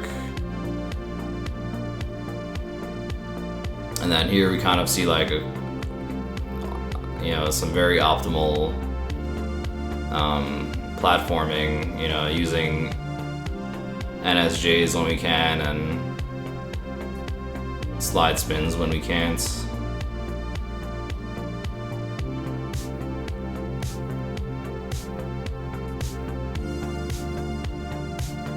And you see that jump there where I bounced off the TNT, I zigzagged enough where I didn't have to bounce a second time on another TNT. And again, that's like one of those small advantages that zigzagging will give you.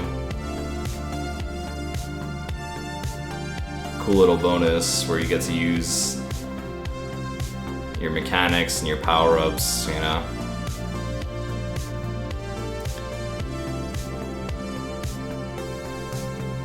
And I guess like the common theme of these future levels is that the enemies all have really bad hitboxes, so you kind of saw me like being super cautious about.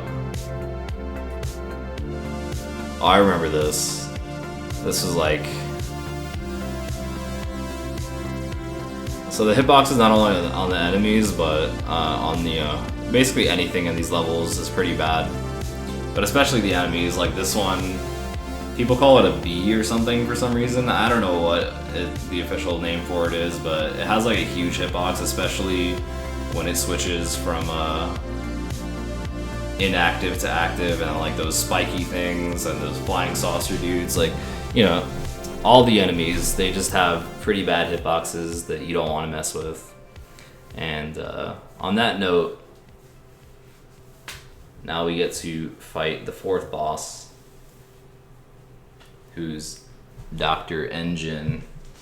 And this guy actually was present in a previous game. He was the 4th boss in Crash 2 as well. So he maintained his position in the hierarchy. Now this is a cool boss. You fight it as Coco. You're riding in a spaceship and you're just kind of shooting different parts of his spaceship. So a similar concept to the Crash 2 engine boss fight, where you're shooting attacking his spaceship, but like he just has a different spaceship, and now there's 2 phases, and it's more like all of the it's more like all in one instead of like separate phases for separate body parts, but it's more like cycle based, I guess. And like these rockets that come out, you have like a health bar you can see at the bottom left. So it's just like, mechanically very different, but conceptually very much the same.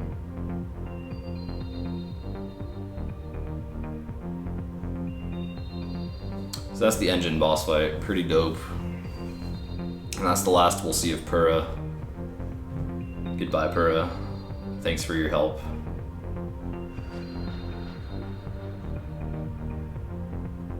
Cool. So now we're gonna finish up Warp 4 by doing the time trial for Future Frenzy.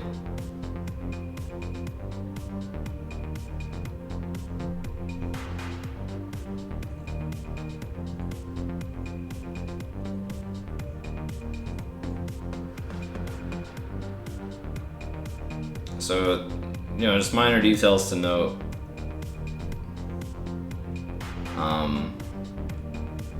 It's like when you're on these conveyor belts and they're moving the same way you are, you know, slide spinning is actually fast, but if it's moving in a direction that's opposing the direction you're moving in, then slide jumping, like neutral slide jumping, doing an NSJ is the preferred way to move.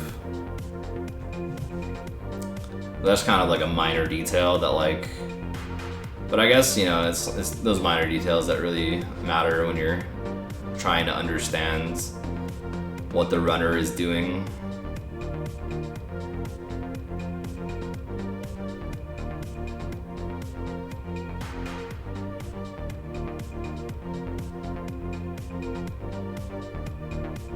So here I got the triple mass form. I don't know what that was about, but yeah. And like, while I have this triple mass form, I'll generally be like slide jumping, like neutral slide jumping everywhere. And I really only slide spin when the spacing calls for it. Like, if I did a slide jump, like a neutral slide jump, then I would actually end up dying because it would take me too far. That's when I end up doing a slide spin instead. Things like that. And that's kind of like something that always goes on in your head when you're, you know, trying to pick the more optimal one to platform with in any given position. But yeah, that was Future Frenzy time trial. We even got the Platinum Relic, which is dope. And so that's Warp 4. So now we're reaching the end of the run here. Starting off Warp 5. The final stretch.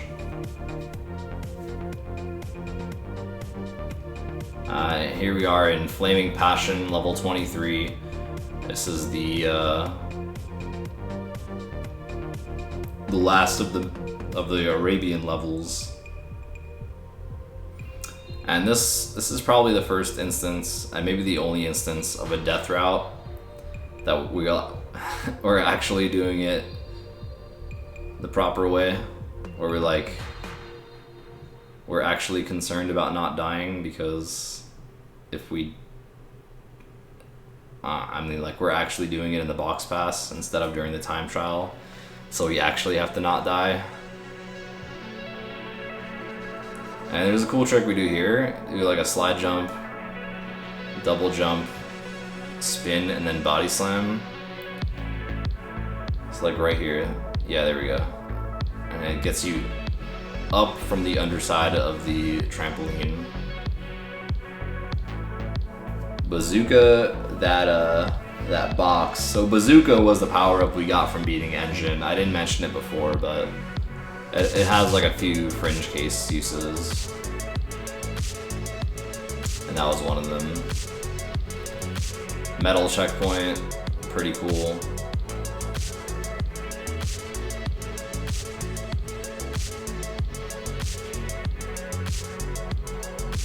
And this secret section here, this death route, gives us the green gem. So now we have the green gem. And then we go back to the regular level and we finish getting all the boxes for the box gem.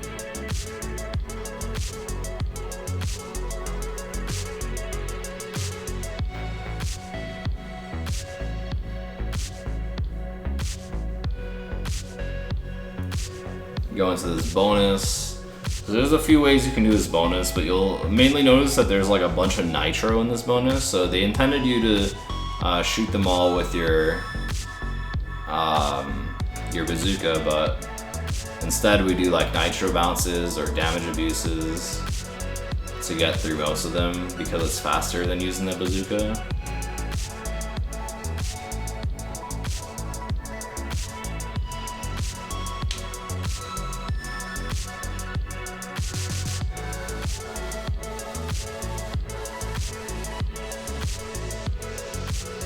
Alright, and that's that.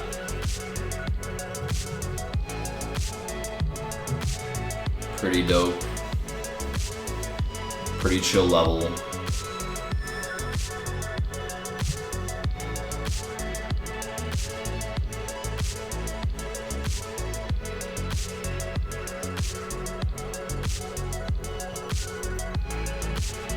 go back in, doing the time trial. So same concept more or less, but you know.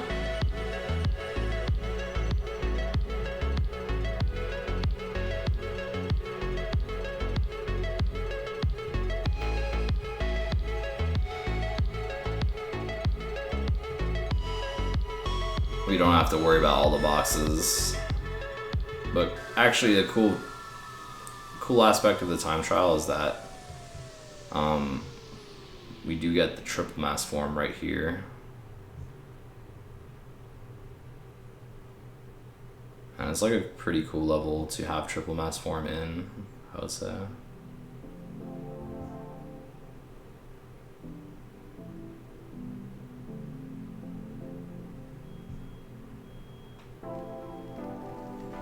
Yeah, pretty dope. Pretty dope stuff. The extra movement speed with the triple mass form lets you make all these crazy NSJs. And you know, combining that with the DTS when necessary just allows for like some pretty cool looking movement when you pull it off well. And now we're gonna go into level 21, which is Gone Tomorrow, which is the other of the two future levels. So pretty much the same idea as Future Frenzy, but it's a lot more complex of a level, I would say.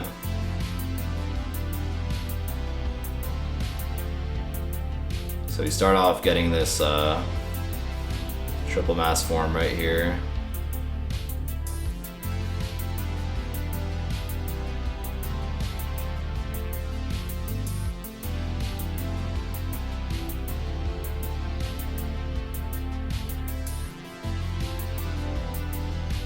So I tried to go out there to hit that exclamation switch, but I don't think I hit it. But usually the triple mask like extends your hitbox just enough to get it, but anyway, that's the idea behind the strat.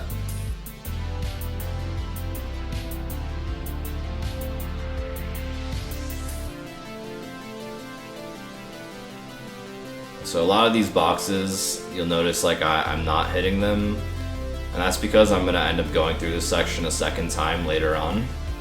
But we just go through this to get to this green gem platform.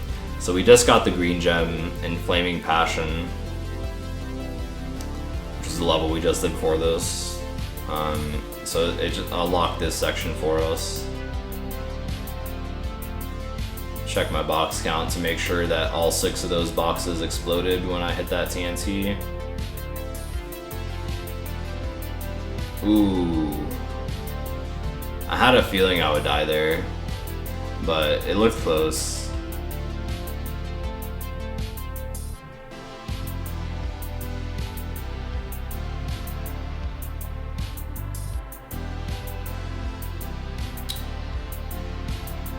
So again, I have 23, I trigger that, so I should have 29, which I do. Jump around these guys. So about those big rocket guys, you're supposed to like wait for them to shoot 3 rockets and then they kind of like turn up and there's a target that you can shoot with your bazooka or you can spin it or whatever, but yeah, I just jump around it instead, just avoid all the hassle.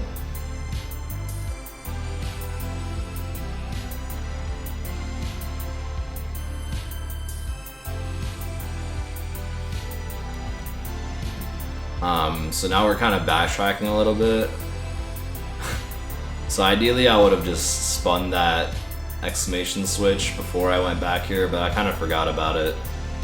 And yeah, I'm just breaking these boxes. Now I'm fruit bazookaing these exclamation boxes. That one has kind of a funky hitbox depending on where you're standing, as you can see. Get those 4 boxes, and then we go back. And like I said, we're gonna end up in this section again. And here we are in this section again. So I saved that checkpoint for this pass just so it's, you know, not that bad if I do end up dying.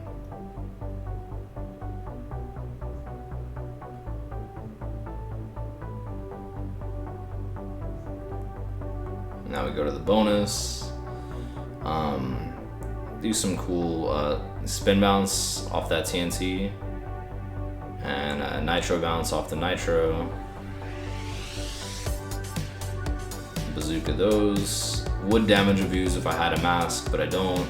And yeah. Pretty cool bonus. Pretty big fan of that bonus actually.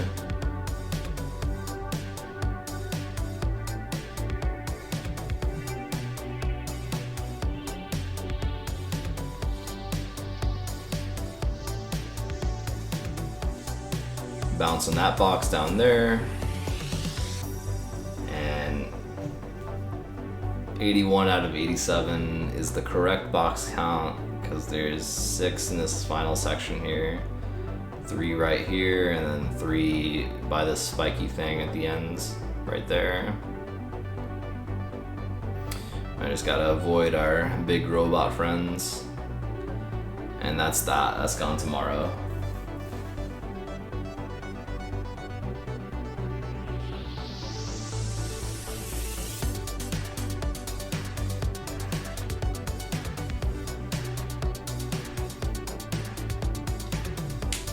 Alright, so now we're going back in to Gone Tomorrow, and we're gonna do that time trial. So the basic concept of this time trial is that there are, you see like I got 2 masks right away in the first like 10 seconds, and ideally you would get a 3rd mask when you're in the next section, in the 2D section, but I guess at this point I was just like, I went all in on the fact that I wasn't gonna get the triple mask form, so I just damage abused there. But like ideally you would get triple mask in this time trial, and it would let you like blow through all the obstacles without thinking about anything, just doing a bunch of NSJs. Right here you would get it off that mask. But, you know, what's life without some risk?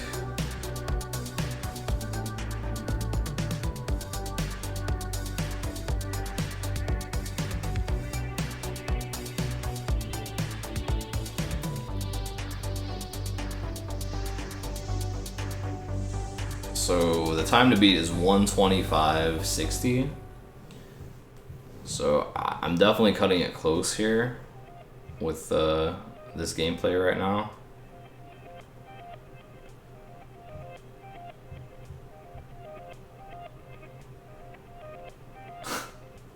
But you know, we in there.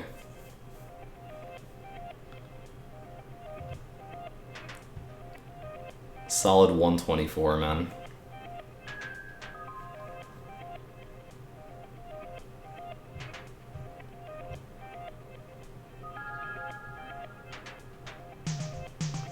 Alright, so level 25, Bug Light. This is the final platforming level in the run. So this is the one I mentioned before when I said this is the other super intense potential 1 cycle. So that TNT will blow up all those boxes. Yeah, I got that count to 11.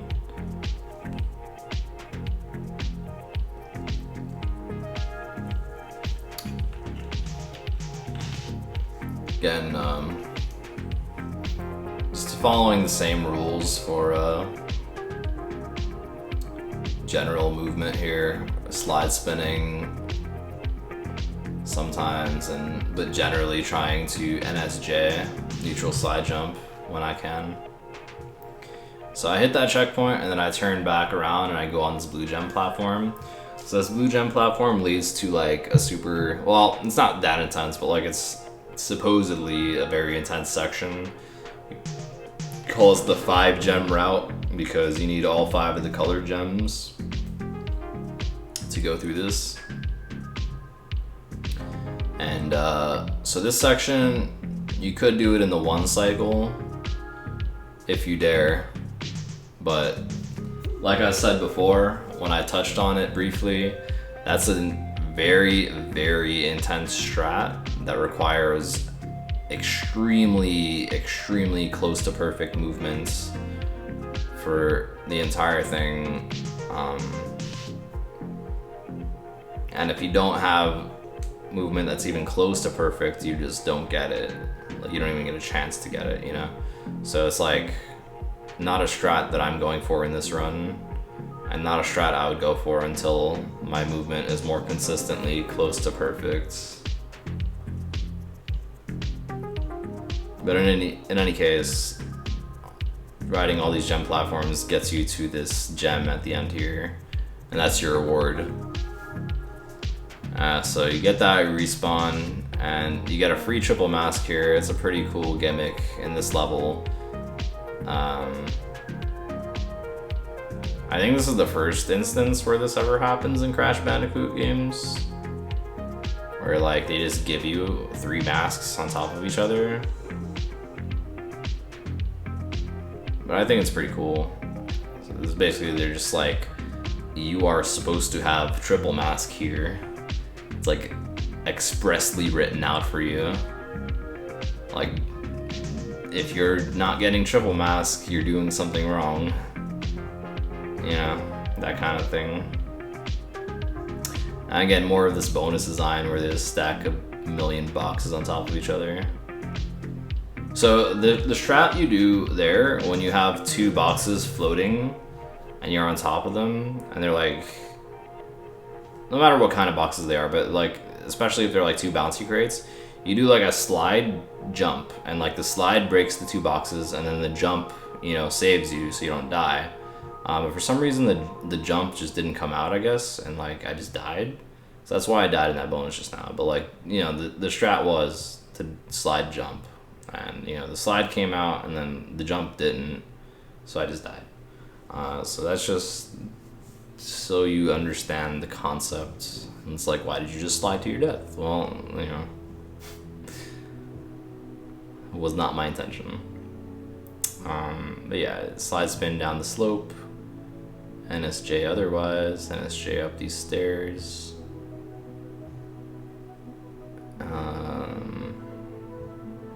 And you know, it was probably obvious from just looking, but maybe I should have mentioned it before, but like there are these fireflies here that like give you light as a, you know, light source.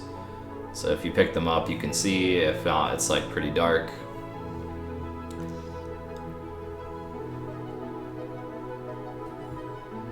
Hence the name of the level, Bug Light.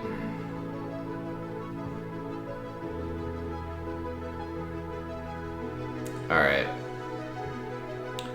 So typically here we would actually go back into Bug Light, but I accidentally entered Mad Bombers, which is fine, because, you know, it doesn't really matter which order you do them in.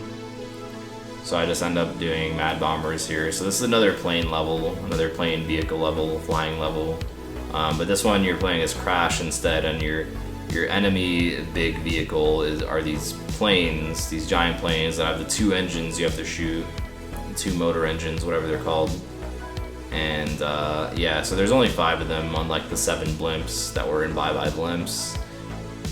But the box routing is a lot more complicated, and it's a lot harder to shoot these guys. Like the hitbox is a lot more intense, a lot more complex to aim at.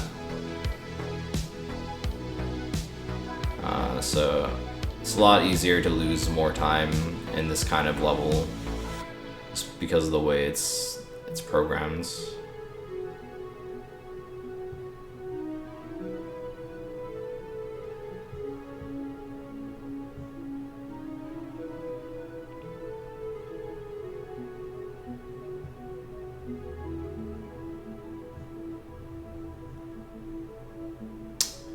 So yeah, you'll see like generally maintaining barrel rolls when I can to try to avoid damage from those little dudes flying around.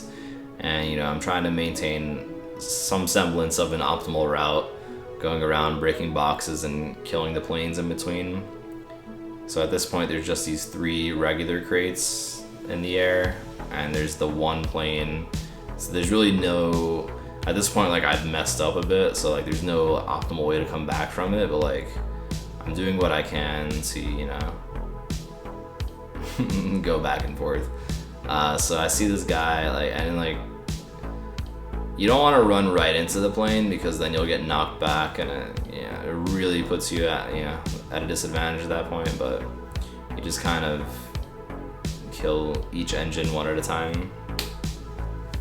Or, it's actually possible to have like an extremely optimal shot that hits both of them at the same time, but it's an advanced strat and it also requires a specific setup. In any case, I believe we're going back into Bug Light now to get that time trial. So this will be our last real piece of platforming. So again, just to note, top 10 player would be doing the 1 cycle here, but I've already done that section, the 5 gem section, so I'm just doing the standard time trial.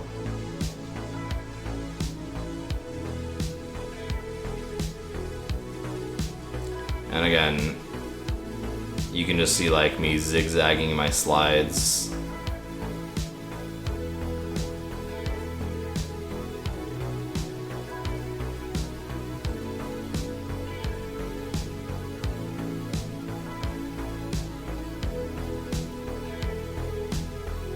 Especially like here, similar to what I mentioned before in a double header, this is kind of like a laggy section because there are so many objects and enemies, and it's a time trial and you have a triple mask, so like you can really get some good zigzag into your slides if you try.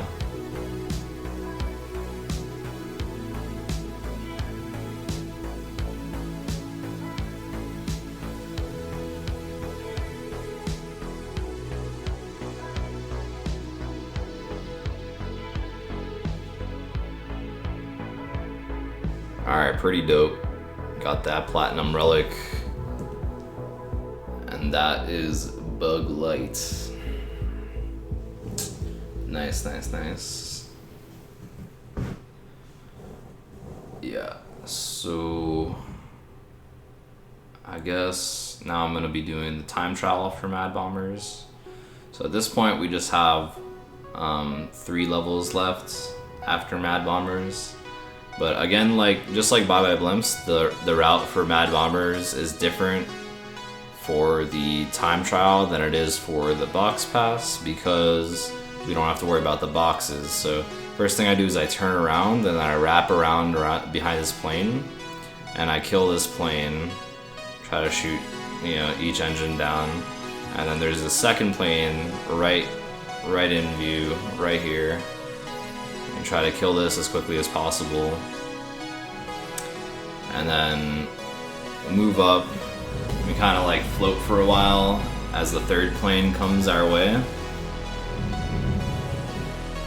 and try to kill this guy as quickly as possible. That was pretty decent, and then kind of turn left here and go over to the 4th plane. So the 4th plane is kind of complicated just because of the way he's turning and the way we're positioned. You see there, like I got knocked back by him because I ran into him. Ideally, if I killed him faster, I wouldn't have gotten knocked back, so I would have been closer to this final plane, but it's fine in any case. And like, yeah, we just killed the 5th plane here, and that is the time trial. I will say, when I first started running this game, I had a lot of trouble completing this time trial in the time limit, but like killing the planes a lot more optimally and like just having a better route like really made a huge difference for it.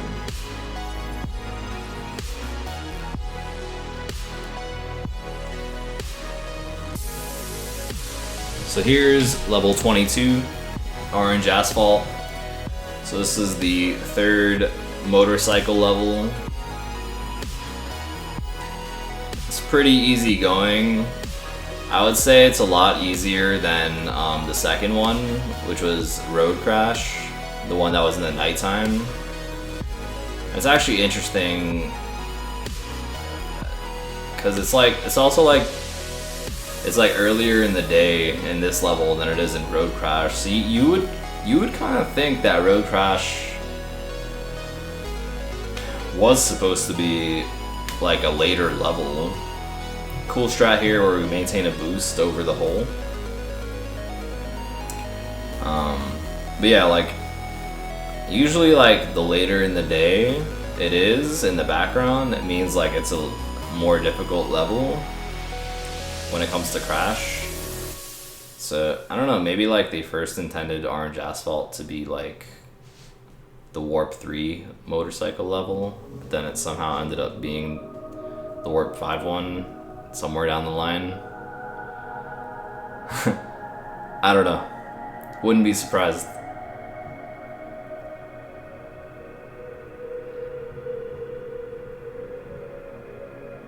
But it's pretty cool. You get to maintain this boost for a while, and then you gotta boost over this ramp to get to this box over here. It's a pesky box that you can't get it otherwise, so need to get that boost over there. So this is a pretty solid first pass. We got the gem and all that.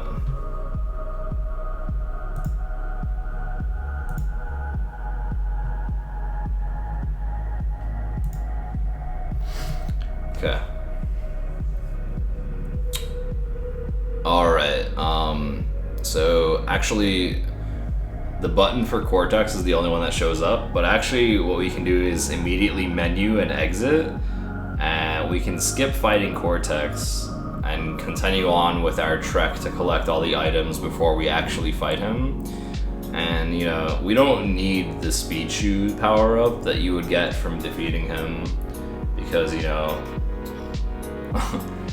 I mean, aside from the fact that like we've literally gotten everything already without it, which is the main idea, it would also like waste 2 minutes or so, you know, like fighting him to get those shoes. So it's like, you know, we obviously don't need them.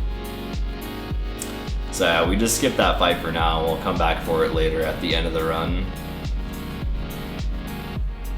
But yeah, so we're just doing the Orange Asphalt Relic Pass, and since we already got the box gem, we can just kind of take as optimal of a route as possible.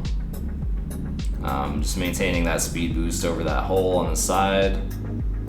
And alright, so we kind of got knocked by that road sign out of bounds. And when that happens, you know, the Aku Aku mask sends you back into the race, but like that takes a few seconds. So that kind of limits our options.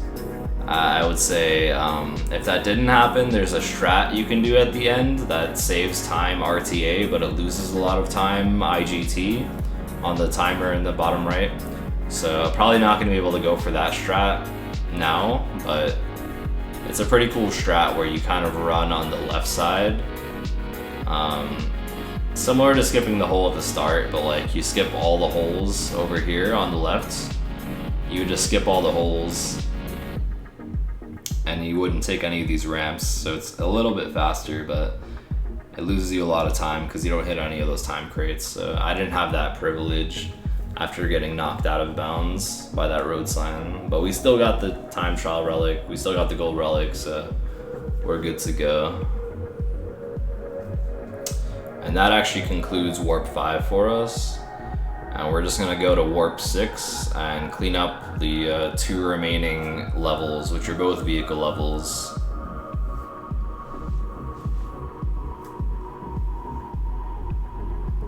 So first off, we're gonna do level 30, which is the final level, the one you unlock with 25 relics. It's another flying level. This one's called Rings of Power. It's kind of a race, kind of like you have to fly through these rings. If you do a barrel roll as you go through the ring, you get an incredible boost, and we one cycle it, so we break all the boxes while we do this. And besides like going, you have to go through all the rings, you have to break all the boxes, and you have to get first place in the race. So you have to make sure you're, you know, going fast enough that you pass all the other planes in the race. So I'm already first place now just because I'm beasting on them, going fast, you know. But yeah, like as a new player, it's pretty difficult to even do one out of these 3 things. So yeah, it's cool to do all 3 of them at the same time with relative ease.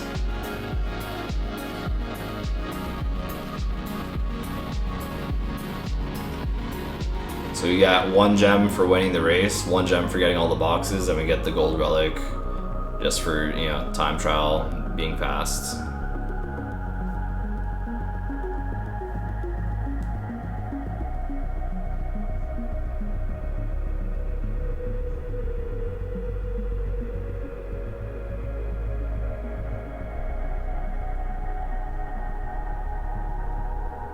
Alright, so now we're gonna do the final level that we've left here, Area 51, level 28.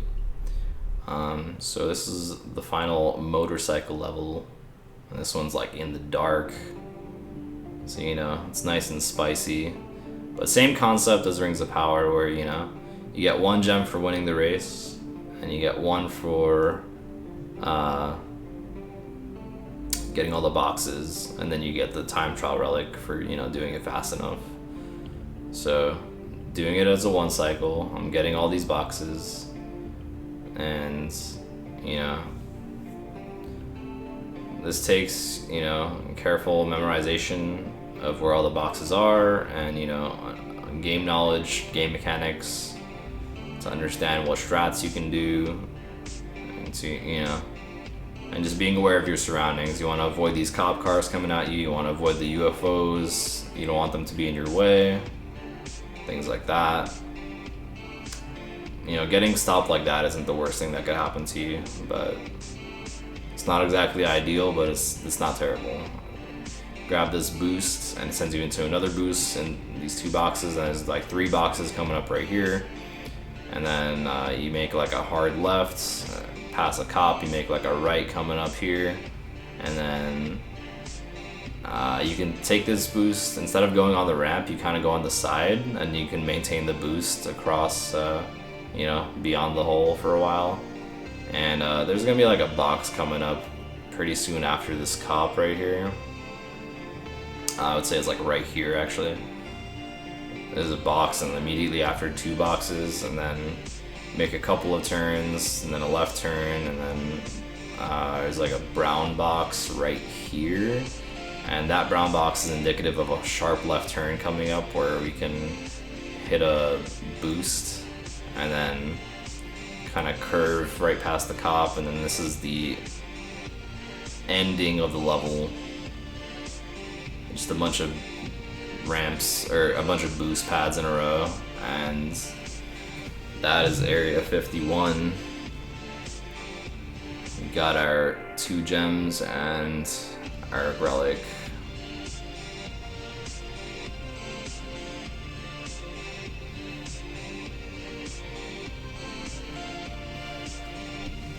So with that, we've collected everything in the game. So that's the 30th, 30 out of 30 relics. When you get the 30 relics, when you go up to Coco here in the warp room, she actually gives you your final gem, the 45th gem.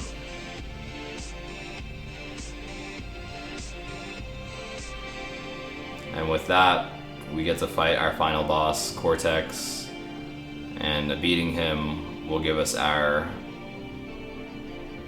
the speed shoes, which will be 105%. So Cortex is a pretty simple fight. Actually, like, a really simple fight.